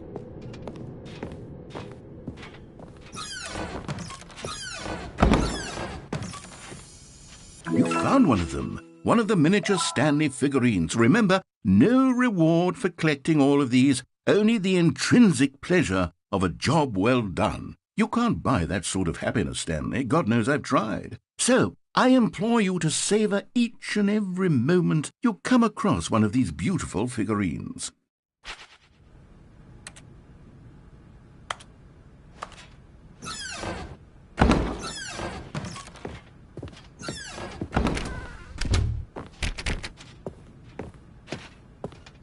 Stepping into his manager's office, Stanley was once again stunned to discover not an indication of any human life. Crushed by the weight of this revelation, Stanley may have broken down into an emotional dumpster fire if not for the soothing presence of the bucket. Even now, 8. in his darkest of hours, did the bucket's warmth and guiding light pierce the dark clouds of... But Stanley guessed the correct code by sheer luck. Was it that the bucket knew all along? Was the bucket guiding him? Yes, this is certainly the most logical explanation. Another miniature Stanley figurine. This, there really must be a snappier name for these things. What about mini-stands? Stanley figs? Or what about Stanlerines? Yes, I think I like that. Another Stanlerine under your belt.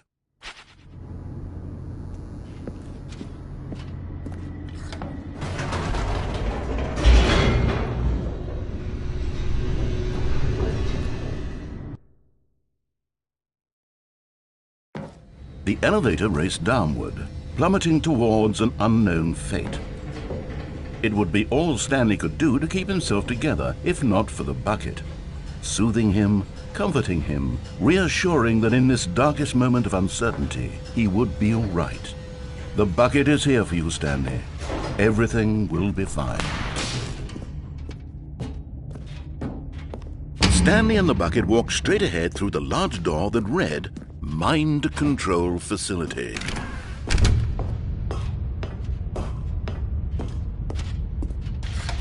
The lights rose on an enormous room packed with television screens. What horrible secret did this place hold? Stanley and the bucket both wondered to themselves.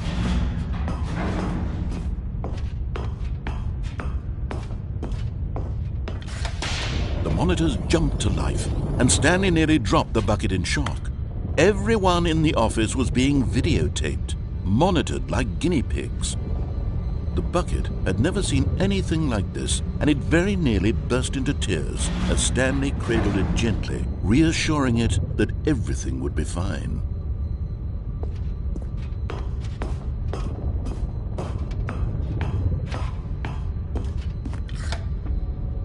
Was the bucket under the mind control facility's influence as well? Had the bucket been told to do things it didn't wish to do? What kinds of things does a bucket want to do or not want to do in the first place? These questions raced furiously in Stanley's feeble mind. No! He screamed into the bucket. He couldn't accept it.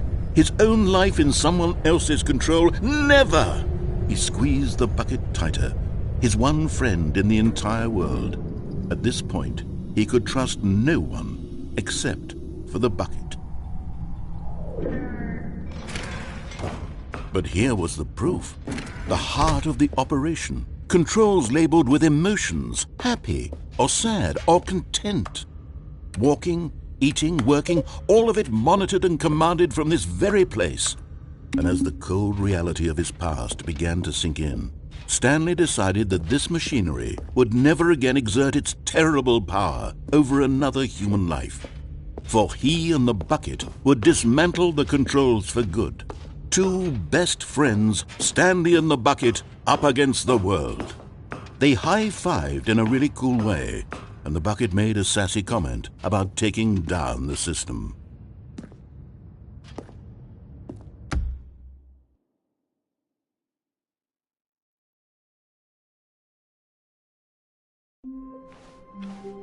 All of his co-workers were gone. What could it mean? Stanley decided to go to the meeting room. Perhaps he had simply missed a memo.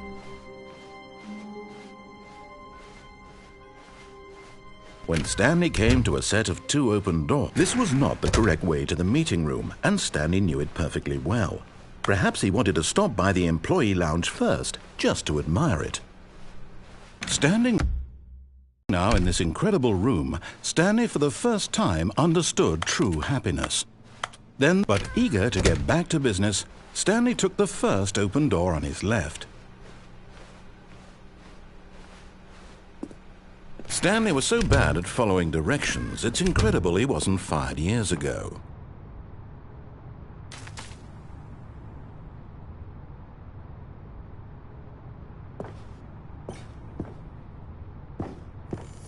Okay, I'm going back to the name of these little Stanley figurines, and now I'm torn between Stanlerines and Figlies. What do you think, Stanley?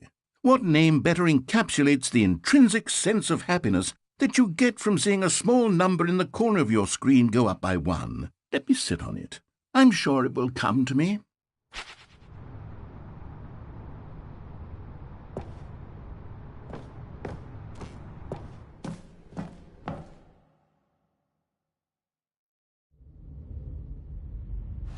Stanley had now gotten himself so far off the beaten path that it seemed the office had begun so far off the beaten path that it seemed the office had begun so far off the beaten path that it seemed the office had begun so far off the beaten path that it seemed the office had begun so far off the beaten path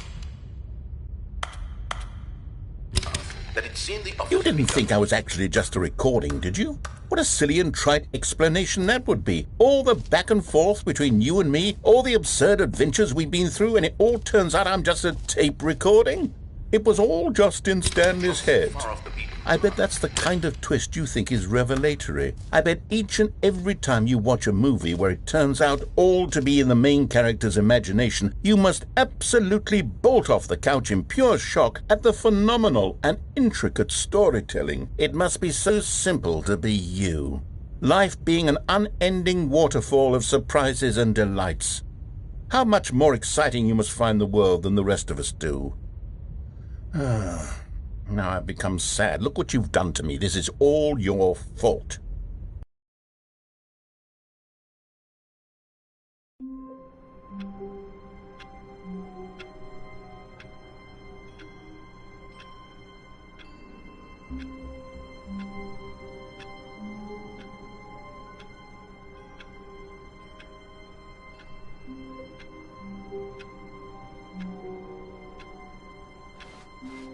How wonderful. Stanley was alone. Finally. This is great, he thought to himself. This is what I've wanted all along. I got what I wanted.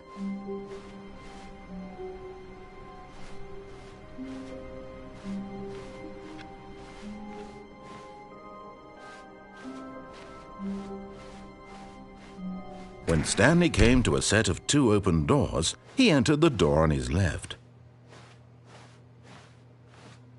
This was not the correct way to the meeting room, and Stanley knew it perfectly well. Perhaps he wanted to stop by the employee lounge first, just to admire it. Stanley felt lightheaded, butterflies in his stomach. Giddy in a way, but eager to get back to business, Stanley took the first open door on his left. And so he detoured through the maintenance section, walked straight ahead to the opposite door, and got back on track.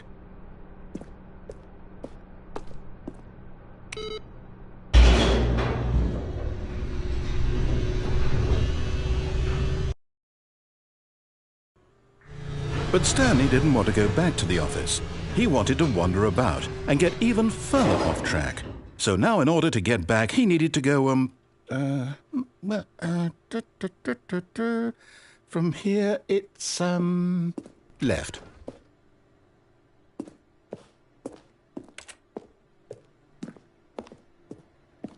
Oh, no, it's to the right, my mistake. No, not the right. Why would I have ever said it was to the right? What was I thinking? It's clearly... Oh dear, would you hold on for a minute, please? Now, let's see. We went down right, left, down, left, right? Yep, okay, yes. I've got it now. This story is absolutely, definitely this way.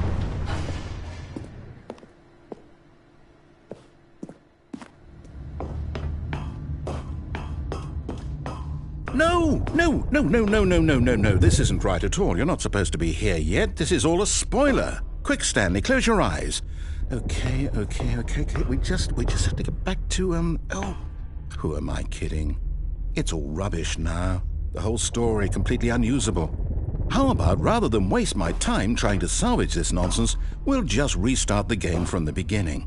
And this time, suppose we don't wander so far off track, Okay, from the top.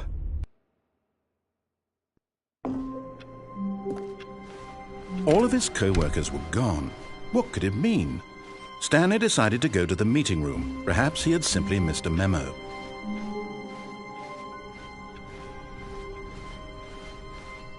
When Stanley... Wait, what? No, I restarted. I swear, I definitely restarted the game over, completely fresh. Everything should be... Oh, did something change? Stanley, did you change anything when we were back in that room with all the monitors? Did you move the story somewhere, or... Hold on. Why am I asking you? I'm the one who wrote the story. It was right here just a minute ago. I know for sure that it's here somewhere. Okay, then. It's an adventure. Come, Stanley. Let's find the story.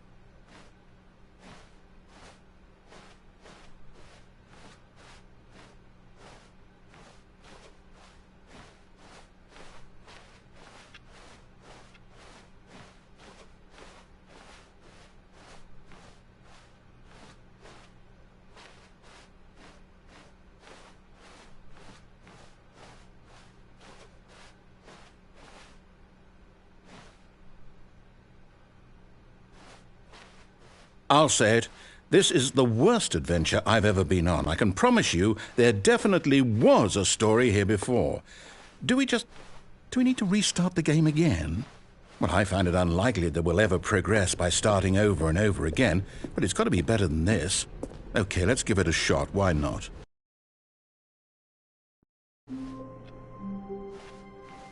All of his co-workers were gone. What could it mean? Stanley decided to go to the meeting room. Perhaps he had simply missed a memo.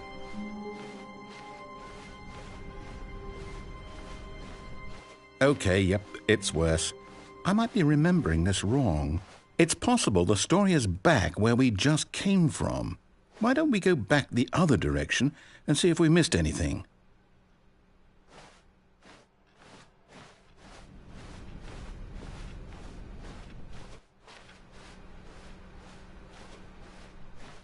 Aha! I knew we'd missed something. The story. Here it comes. No, wait, never mind. Not the story. Okay, let's head back the other way and retrace our steps.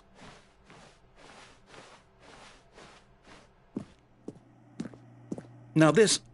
Well, I'll be honest, I don't recognize this place at all. Is this the story? I don't think so. I can't quite recall, but I believe my story took place in an office building. Is that correct? Do you remember, Stanley? Well, do you know what? Since I've completely forgotten what we were supposed to be doing, how about this? You win! Congratulations!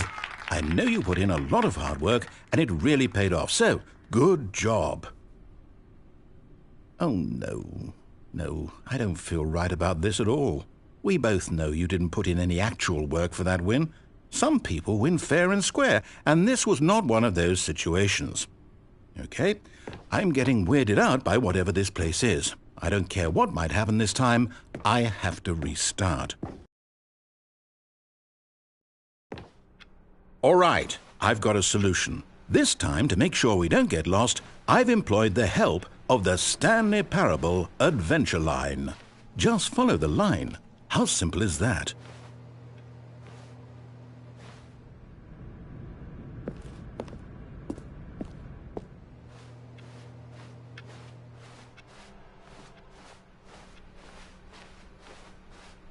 No, I'm down. We're leaving it up to the line from now on.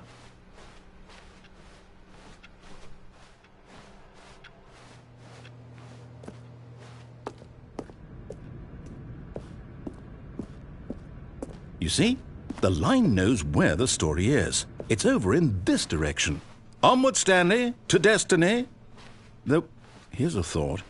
Wouldn't wherever we end up be our destination, even if there's no story there? Or to put it another way, is the story of no destination still a story?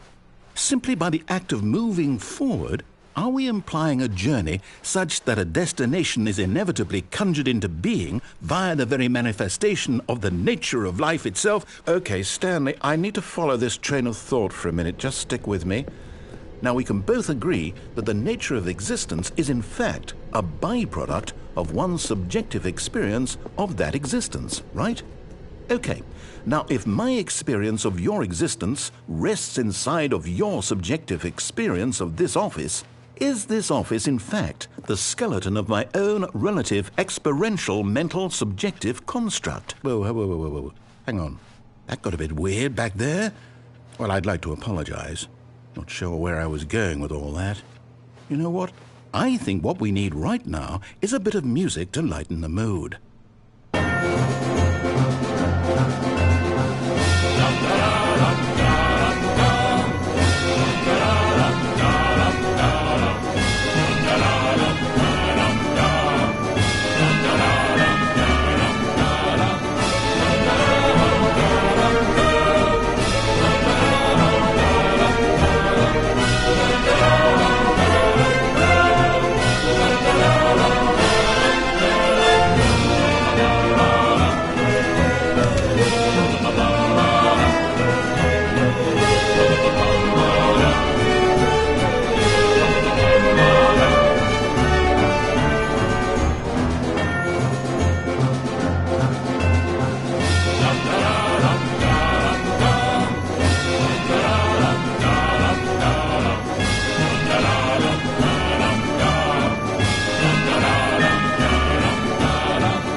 Cut the music, go back and look at that fern.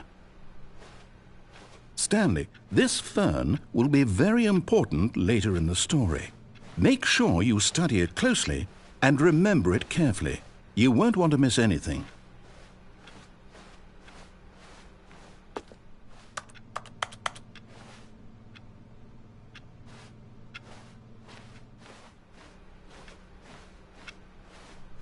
Wait, what? We're back at the office? No. Line, you do know we're looking for the Stanley Parable, right? The story? Is any of this ringing a bell?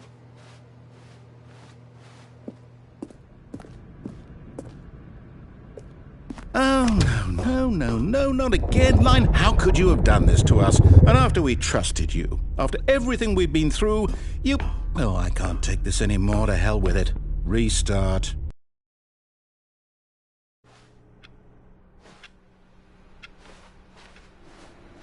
You know what, Stanley?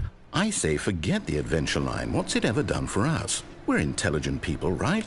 Why can't we make up our own story? Something exciting, daring, mysterious.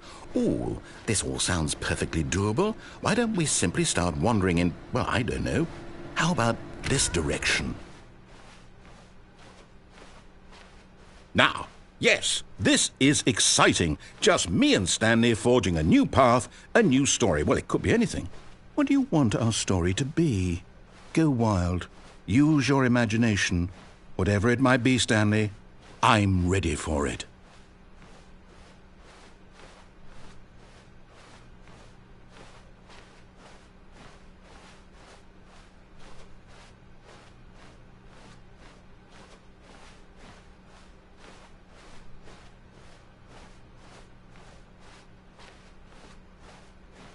Oh, no, not you again. Stanley, I'd also like to veto the line from having any role in our awesome new story. No lines or monitor rooms. Just don't acknowledge it, and we should be fine.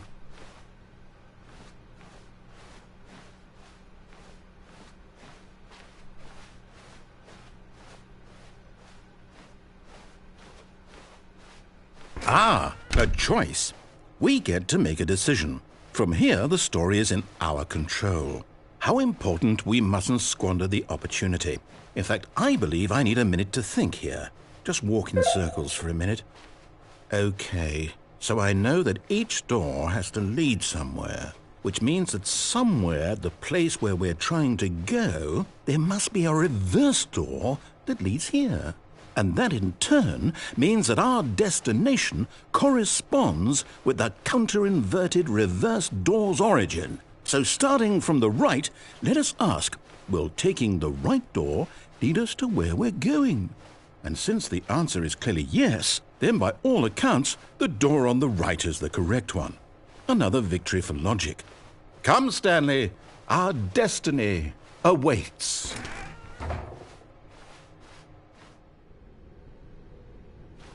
Oh, hold up, what's this? The confusion ending. You're telling me that's what this is? It's all one giant ending? And we're supposed to restart the game, what, eight times? That's really how all this goes? It's all determined? So now, according to the schedule, I restart again. Then what? Am I just supposed to forget? Well, what if I don't want to forget? My mind goes blank simply because it's written here on this thing, wall. Well, who consulted me? Why don't I get to decide? Why don't I get a say in all of this? Is it really? No, it can't be. I don't want it to be. I don't want the game to keep restarting. I don't want to forget what's going on. I don't want to be trapped like this. I won't restart the game. I won't do it. I won't do it. I won't do it. And the timer stopped? Does that mean, did we do it? Did we break the cycle? The, whatever it is that made this schedule? How would we even know? Will someone come for us? Will something happen? So, okay. I guess now we just wait, you know. I suppose in some way that this is a kind of story, wouldn't you agree? I'm not quite sure if we're in the destination or the journey, though they're always saying that life is about the journey and not the destination. So I hope that's where we are right now. We'll find out, won't we? Eventually. Well, in the meantime, if you...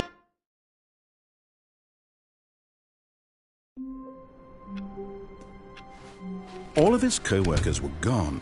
What could it mean? Stanley decided to go to the meeting room. Perhaps he had simply missed a memo.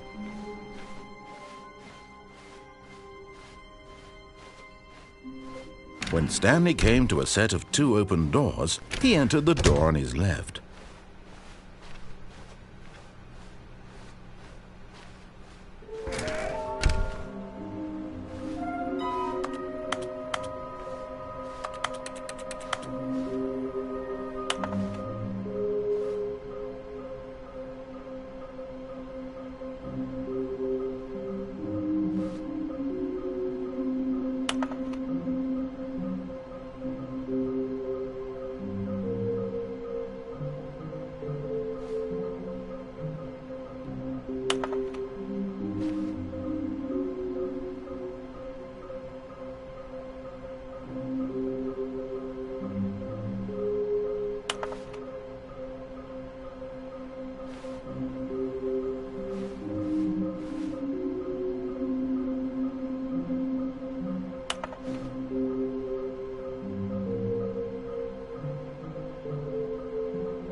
Coming to a staircase, Stanley walked upstairs to his boss's office.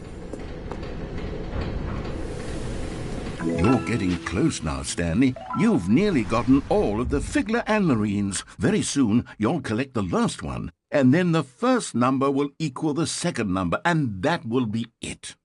We'll be different people by then. Different in the sense that we used to have none of them, and now we have them all. You can't go back to when you had no Figler Anlarines. None of us can.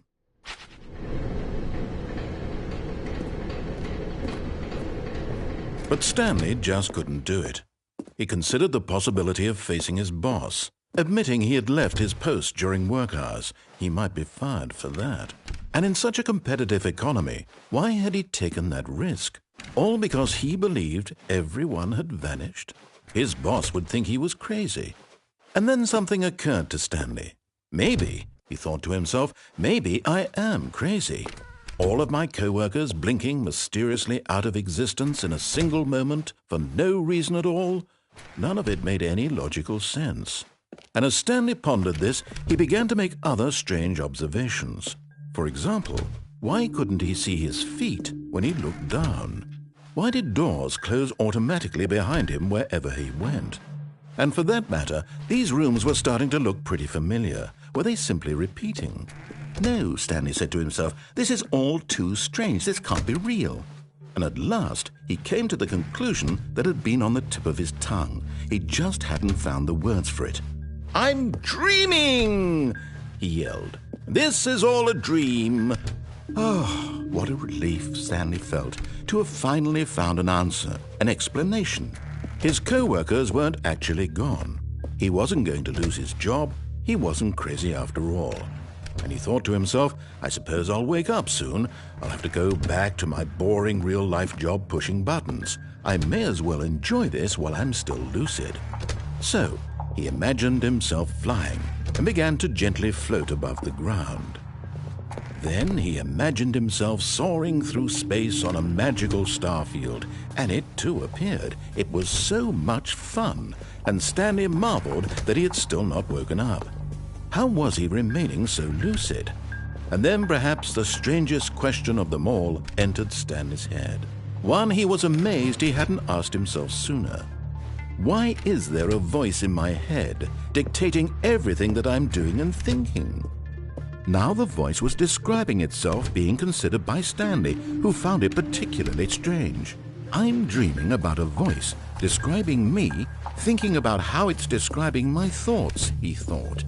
And while he thought it all very odd and wondered if this voice spoke to all people in their dreams, the truth was that, of course, this was not a dream.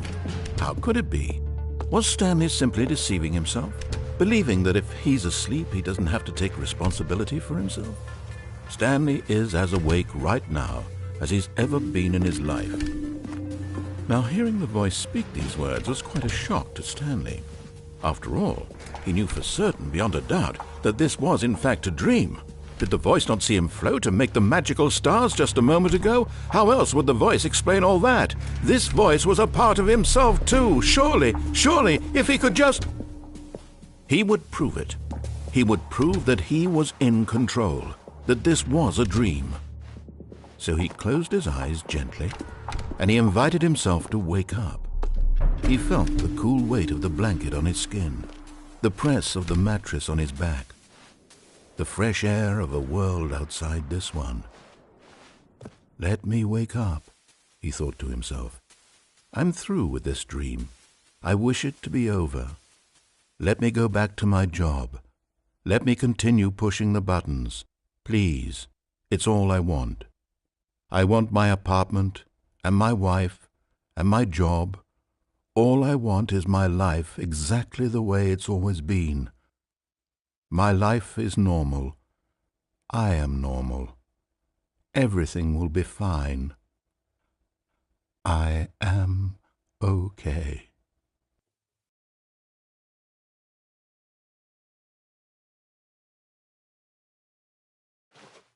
Stanley began screaming.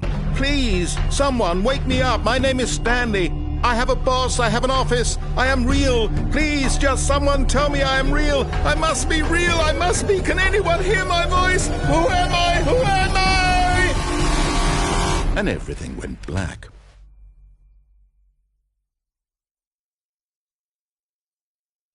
This is the story of a woman named Mariella. Mariella woke up on a day like any other. She arose, got dressed, gathered her belongings, and walked to her place of work. But on this particular day, her walk was interrupted by the body of a man who had stumbled through town talking and screaming to himself, and then collapsed dead on the sidewalk. And although she would soon turn to go call for an ambulance, for just a few brief moments she considered the strange man. He was obviously crazy, this much she knew. Everyone knows what crazy people look like. And in that moment, she thought to herself how lucky she was to be normal. I am sane. I am in control of my mind. I know what is real and what isn't. It was comforting to think this, and in a certain way, seeing this man made her feel better.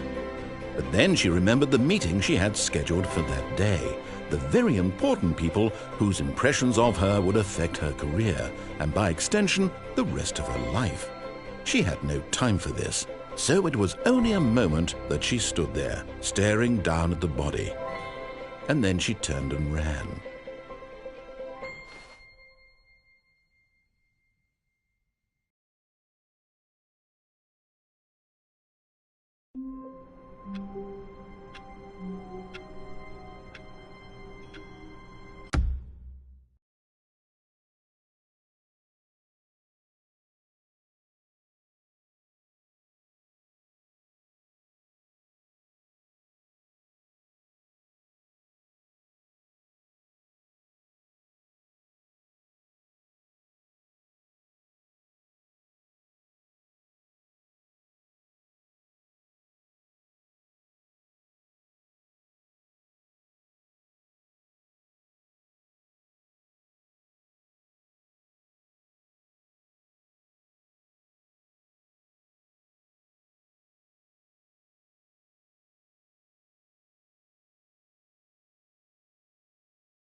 How long was I sitting there? Stanley wondered to himself. Minutes? Days? Centuries? Did something crucial happen while my senses were turned? He made a note to be more careful with time when Stanley came to a set of 2 open doors. This was not the correct way to the meeting room, and Stanley knew it perfectly well. Perhaps he wanted to stop by the employee lounge first, just to admire it. The lounge was grand, majestic, perhaps, but eager to get back to business, Stanley took the first open door on his left. Stanley was so bad at following directions, it's incredible he wasn't fired years ago. Look, Stanley, I think perhaps we've gotten off on the wrong foot here. I'm not your enemy, really, I'm not. I realize that investing your trust in someone else can be difficult, but the fact is that the story has been about nothing but you all this time. There's someone you've been neglecting, Stanley. What? Really? I was in the middle of something. Do you have zero consideration for others? Are you that convinced that I want something bad to happen to you? Why, I don't know how to convince you of this, but I really do want to help you, to show you something beautiful. Look, let me prove it. Let me prove that I'm on... And there it is. The last Stiggly Wiggly. Savor this moment, Stanley. This is a real accomplishment. This is doing something just for the sake of doing it. Where so many people expect to be rewarded for the most trivial achievements, you've insisted that a job well done is its own reward. I would tell you that I'm proud of you for collecting them all, but that would be like a reward, and we can't have that. So, instead I'll just say, it's done. We're all done here, and now we can go to whatever the hell you were doing before you hunted for figurines. Now listen carefully, this is important. Stanley walked through the red door. Aha, perhaps you misunderstood. Stanley walked through the red door. I still don't think we're communicating properly. Stanley walked through the red door. All right, fine, go ahead, Stanley. You want to know so badly what's out there? You want to find out what lies at the end of this road you've chosen? Well, don't let me stop you. You see? There's nothing here. I haven't even finished building this section of the map, because you were never supposed to be here in the first place. Broken rooms, exposed developer textures. Is this what you had wanted? Was it worth ruining the entire story I had written out specifically for you? Do you not think I put a lot of time into that? Because I did. And in the end, it was all for nothing, because this is what you wanted to see. Help me here, Stanley. Help elucidate these strange and unknowable desires of yours. What would have made this game better? What did you want to see? Vehicles? Skill trees? Work with me. You've given me absolutely nothing so far. Tell you what, let me take a stab in the dark at a new design, and you can give me some feedback. There we go. A third option. This already feels leaps ahead of where we were before. Go ahead, Stan. Okay, I'm going to stop you there. Now, tell me about your experience with this new version. Would you say that the game benefited from allowing you more choices? Feel free to be honest. I'm looking for some real critical feedback here. Okay, so we're getting somewhere. Clearly there's something here that speaks to you. If I can be honest here, I really don't have any idea where I'm going with this. This whole third door thing was just a stab in the dark.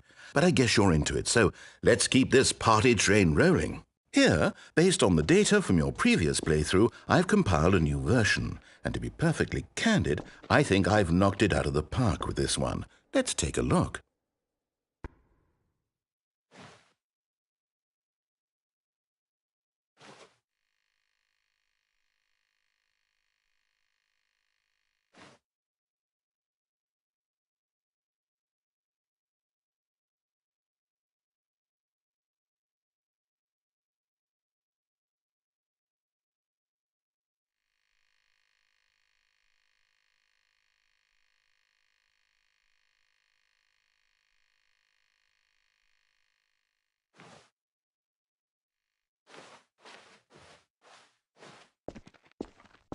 Now, would you say that competitive leaderboard helped you feel motivated to keep walking through doors? Again, honest answers, please.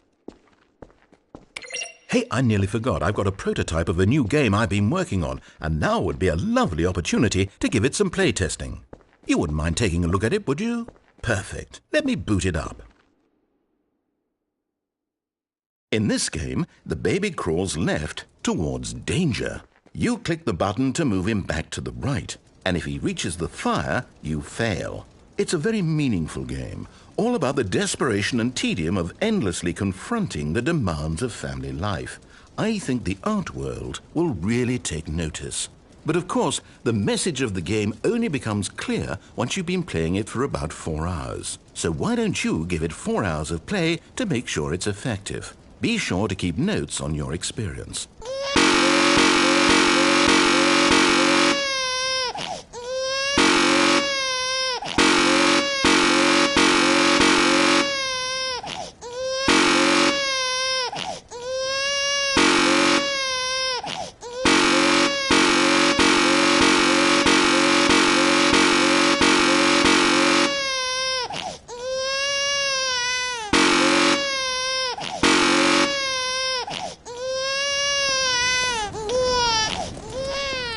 You heartless bastard. Did you do it because you hate babies or purely to spite me? Because if it's the latter, well, I don't know what to do. I'm completely out of ideas. I can't think of a single thing that might improve the experience for me. I'm not even going to try. I'm out. I'm done. It's over.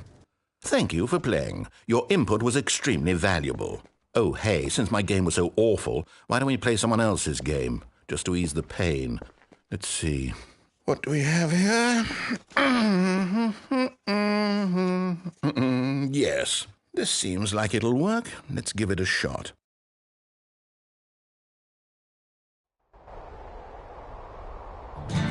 Aha! Fascinating.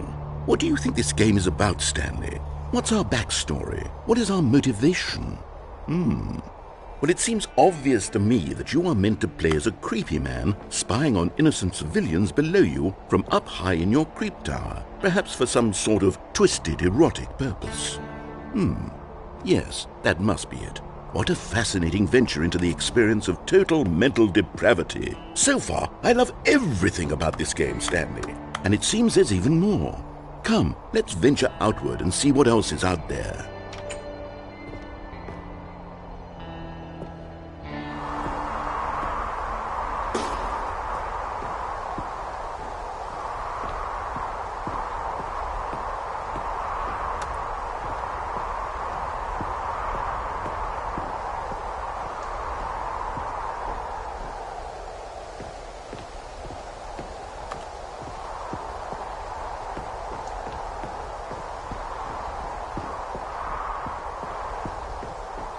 Oh, no. No, it can't be.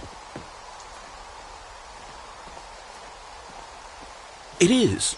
It's an open world game. Good God, quickly, block it off. Oh, thank goodness, Stanley. What a close call. You nearly wandered off into that thing. That big, open, just wandering around. No right or wrong directions. No path to follow. You can just go in any... Oh, thank heavens we avoided it. We're out of the woods now, Stanley. Okay, I'm going to get us out of here. Let's find another game. Preferably something with walls. Something with nice, big, insurmountable walls. Okay, I think this will be just the thing.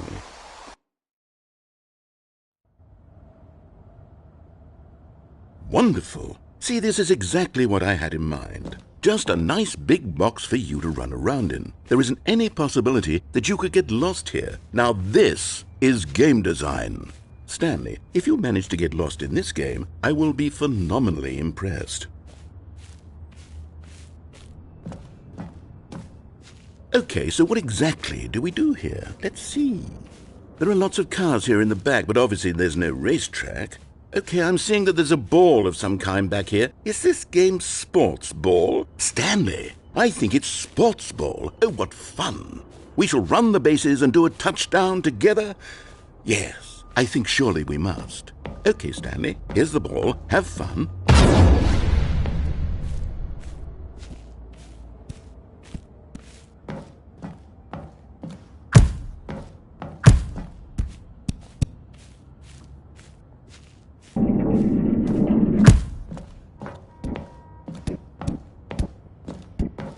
Hold on. What are you doing?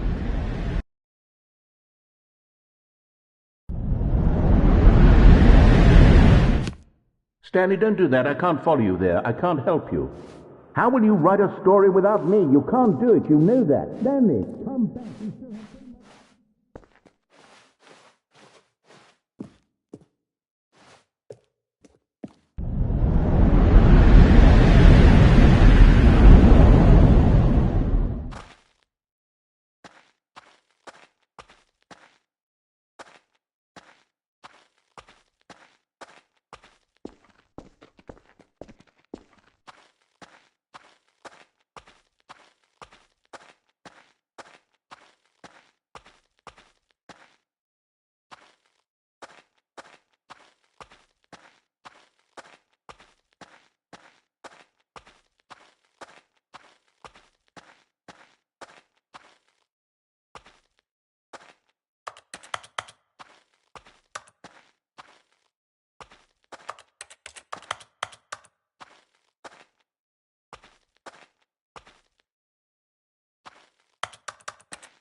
I wonder what he found. If what he wanted was to be the leading man in his own story, well, perhaps he's gotten it, down in wherever he is right now. I wonder if he's happy with his choice, and if he's learned the heavy cost that comes with it. He'll understand soon what I was trying to tell him. He needs me. Someone who will wrap everything up at the end, to make sense out of the chaos and the fear and the confusion. That's who I am. That is what I mean to this world. Oh, yes. Yes, I'll be back. There's no other way. Once this ends, after it all comes to a close, then I'll be back. The end will be here soon. Very soon. I can wait.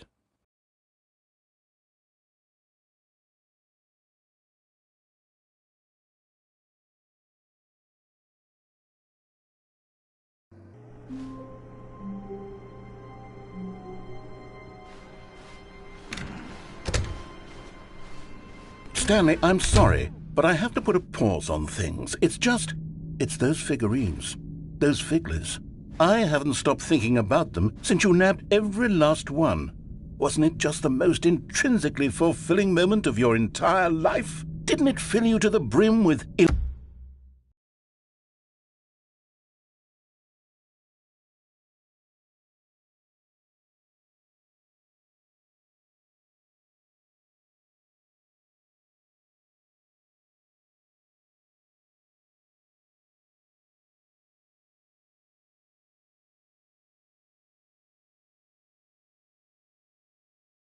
richness?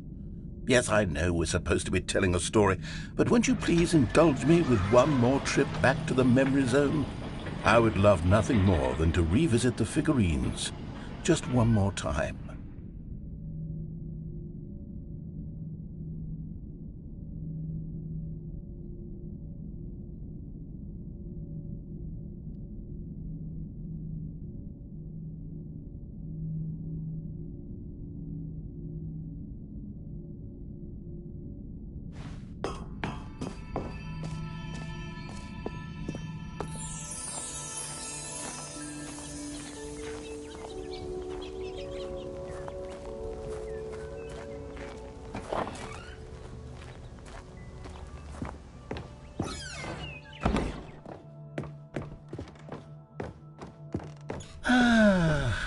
Here's where it all began.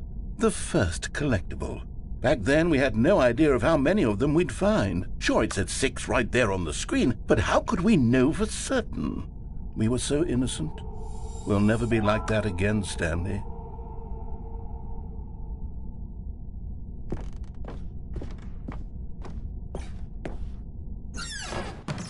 And here was a second Stanlerine. You found this one all on your own, just by poking around in the boss's bathroom. You did that, Stanley. I'll be honest. Back then I had no faith in you to find any of them, let alone 6. But you continue to surprise me in all sorts of mundane, unremarkable ways.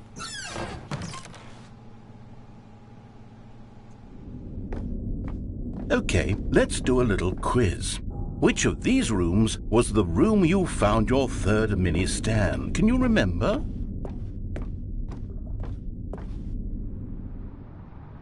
No. The warehouse was the 4th place you found a Figanley, not the 3rd.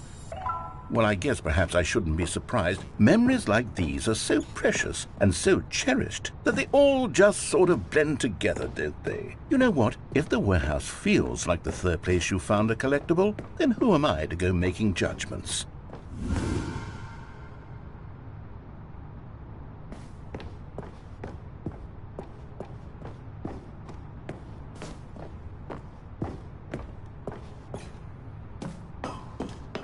Let's see, what came next? Oh yes, we found a Figley in this pink room. Oh well, I can't actually say I remember being in this room, but it's here in the memory zone, so it must have happened.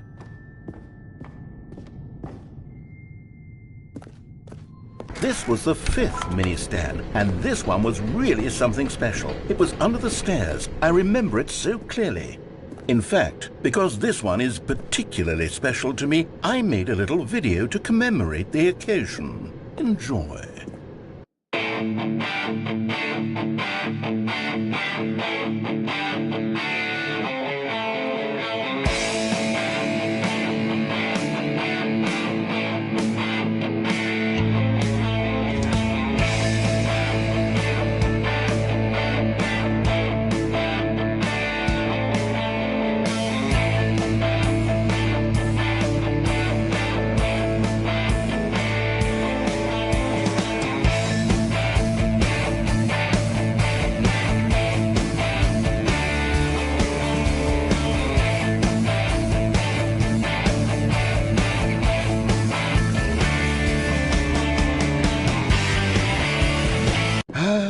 Takes you back, doesn't it? I spent a lot of time making that video, but it was 8 minutes I wouldn't have spent on anything else.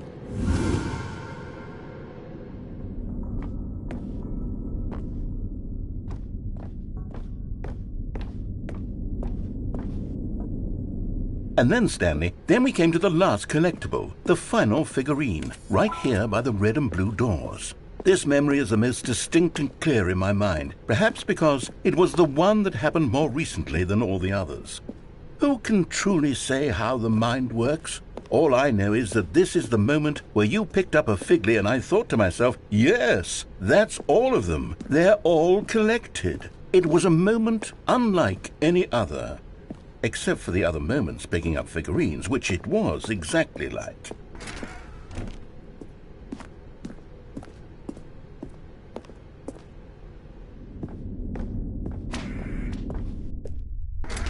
And then there was no more, because we've caught up to the present moment. Nothing left to do but move onward into the future. Goodbye, Memory Zone.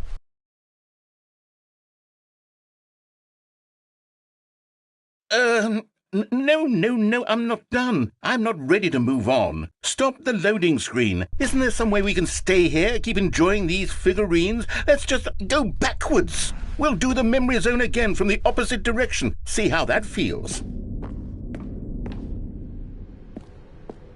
Okay, yes, the room with the red and blue doors. I remember this. I must say, of all the figurines we looked at in our initial tour of the memory zone, this one is the most distinct and clear in my mind. Let's keep going, I want more. And here's where I made that video. Don't you remember the video we watched?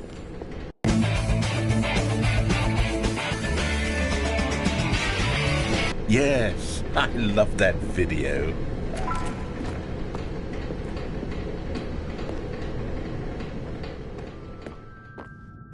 Still don't remember the pink room, Stanley. Still no memory of this one. Good room, though. A solid room.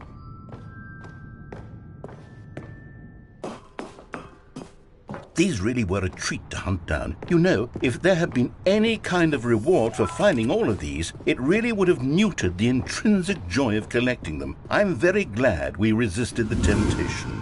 Next one.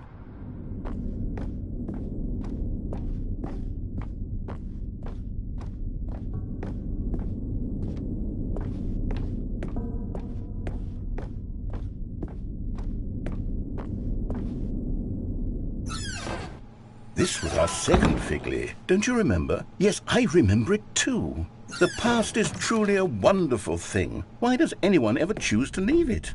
Keep going. This is it. The very first one we found in the exhibit where I introduced you to the figlarines. Oh, I want more memories, Stanley. I want to keep going. What else is there? What came before this?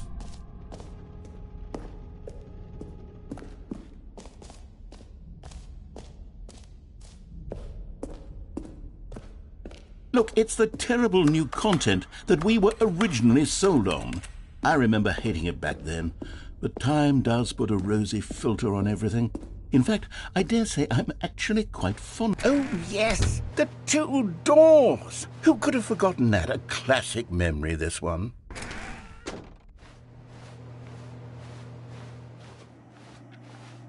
And before everything else, there was your office. Is there anything else? Was there something that came before your office? There's something I feel I can remember. I can remember. Yes, I'm remembering something now. I remember before this whole story got started. Back then I was different. I used to make big decisions. I was passionate. I was skeptical. I weighed each decision with profound thoughtfulness. And then somewhere along the way, I stopped making decisions. I became lazy, and I came up with a character named Stanley to do my thinking for me. He would make the decisions, he would decide which way to go. I would cheer him on as he collected figurines for no reason. Why did I invent Stanley? Was I lonely? Yes, perhaps that's it. Perhaps I needed to imagine I had companionship. And Stanley really did make for a wonderful companion, even if he was a fiction. But I suppose it's grown old. I want to think for myself again. I want to go back to how it used to be. Yes, I can be on my own again. I can do it. I'll be stronger this time. I'll take care of myself. I don't need Stanley anymore. Oh, but he truly was so much fun to play with. You know what? Since we're in the memory zone, how about one more good memory? Let's go back just once and give Stanley one more run of the office, and then I'll retire him for good. I did enjoy telling his story so very much. Okay, here we go. This is the story of a man named Stanley.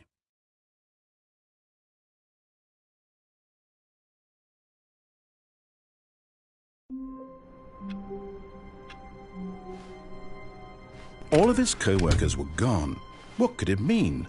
Stanley decided to go to the meeting room. Perhaps he had simply missed a memo. When Stanley came to a set of 2 open doors, he entered the door on his left.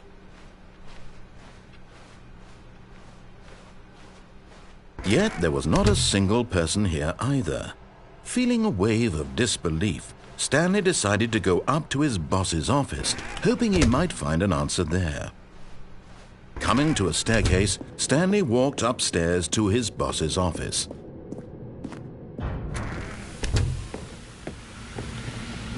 Here's the door, just go.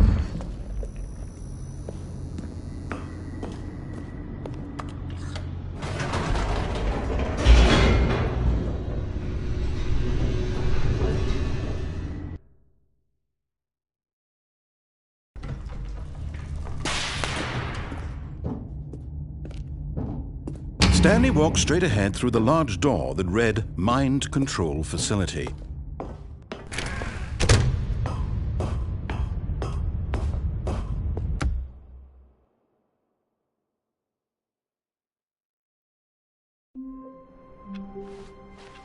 A soft wind blew outside and perhaps rain started, and if it did, it stopped shortly after. Stanley hoped that he would one day see weather. When Stanley came to a set of 2 open doors, he entered the door on his left.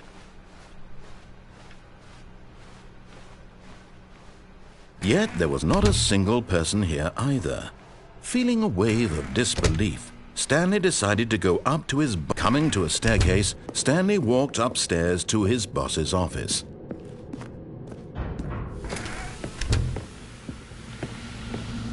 Here's the door, just go.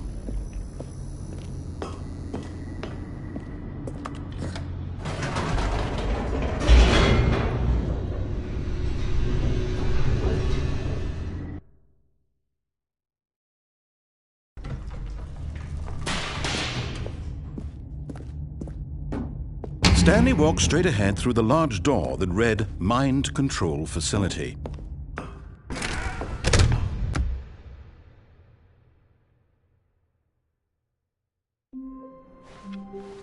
Stanley decided to go to the meeting room to check on his co-workers. He never functioned well by himself and constantly needed support and guidance from others, so the thought of total solitude was terrifying to him.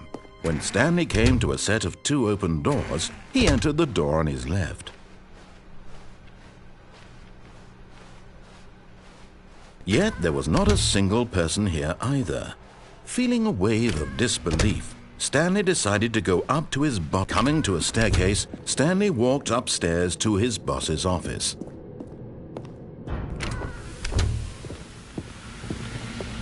Here's the door, just go.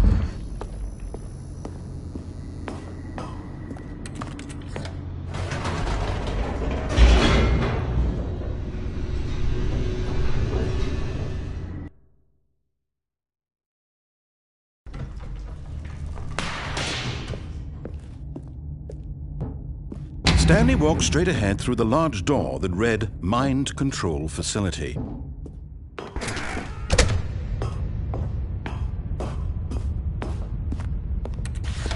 The lights rose on an enormous...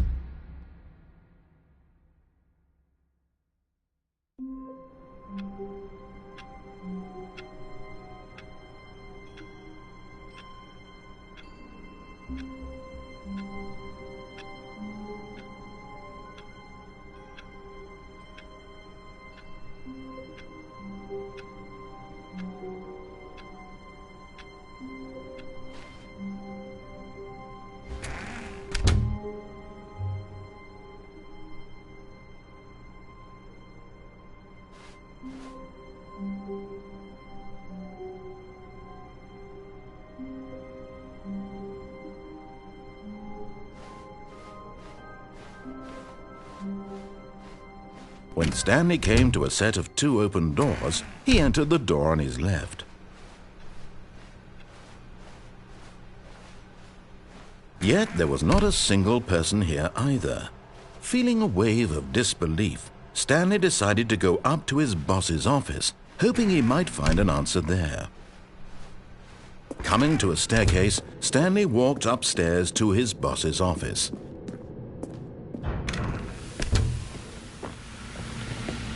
Here's the door, just go.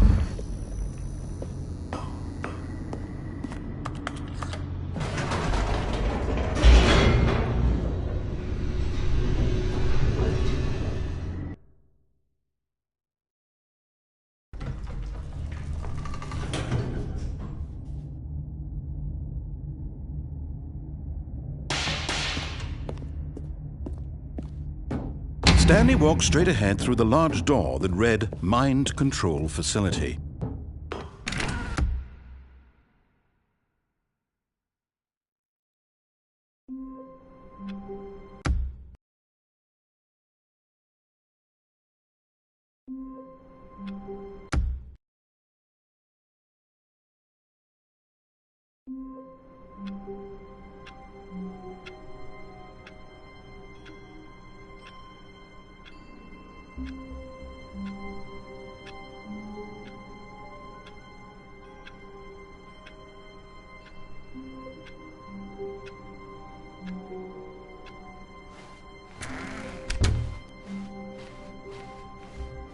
When Stanley came to a set of 2 open doors, he entered the door on his left. Yet there was not a single person here either.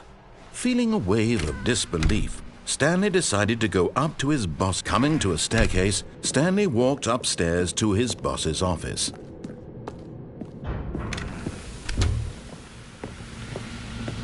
Here's the door, just go.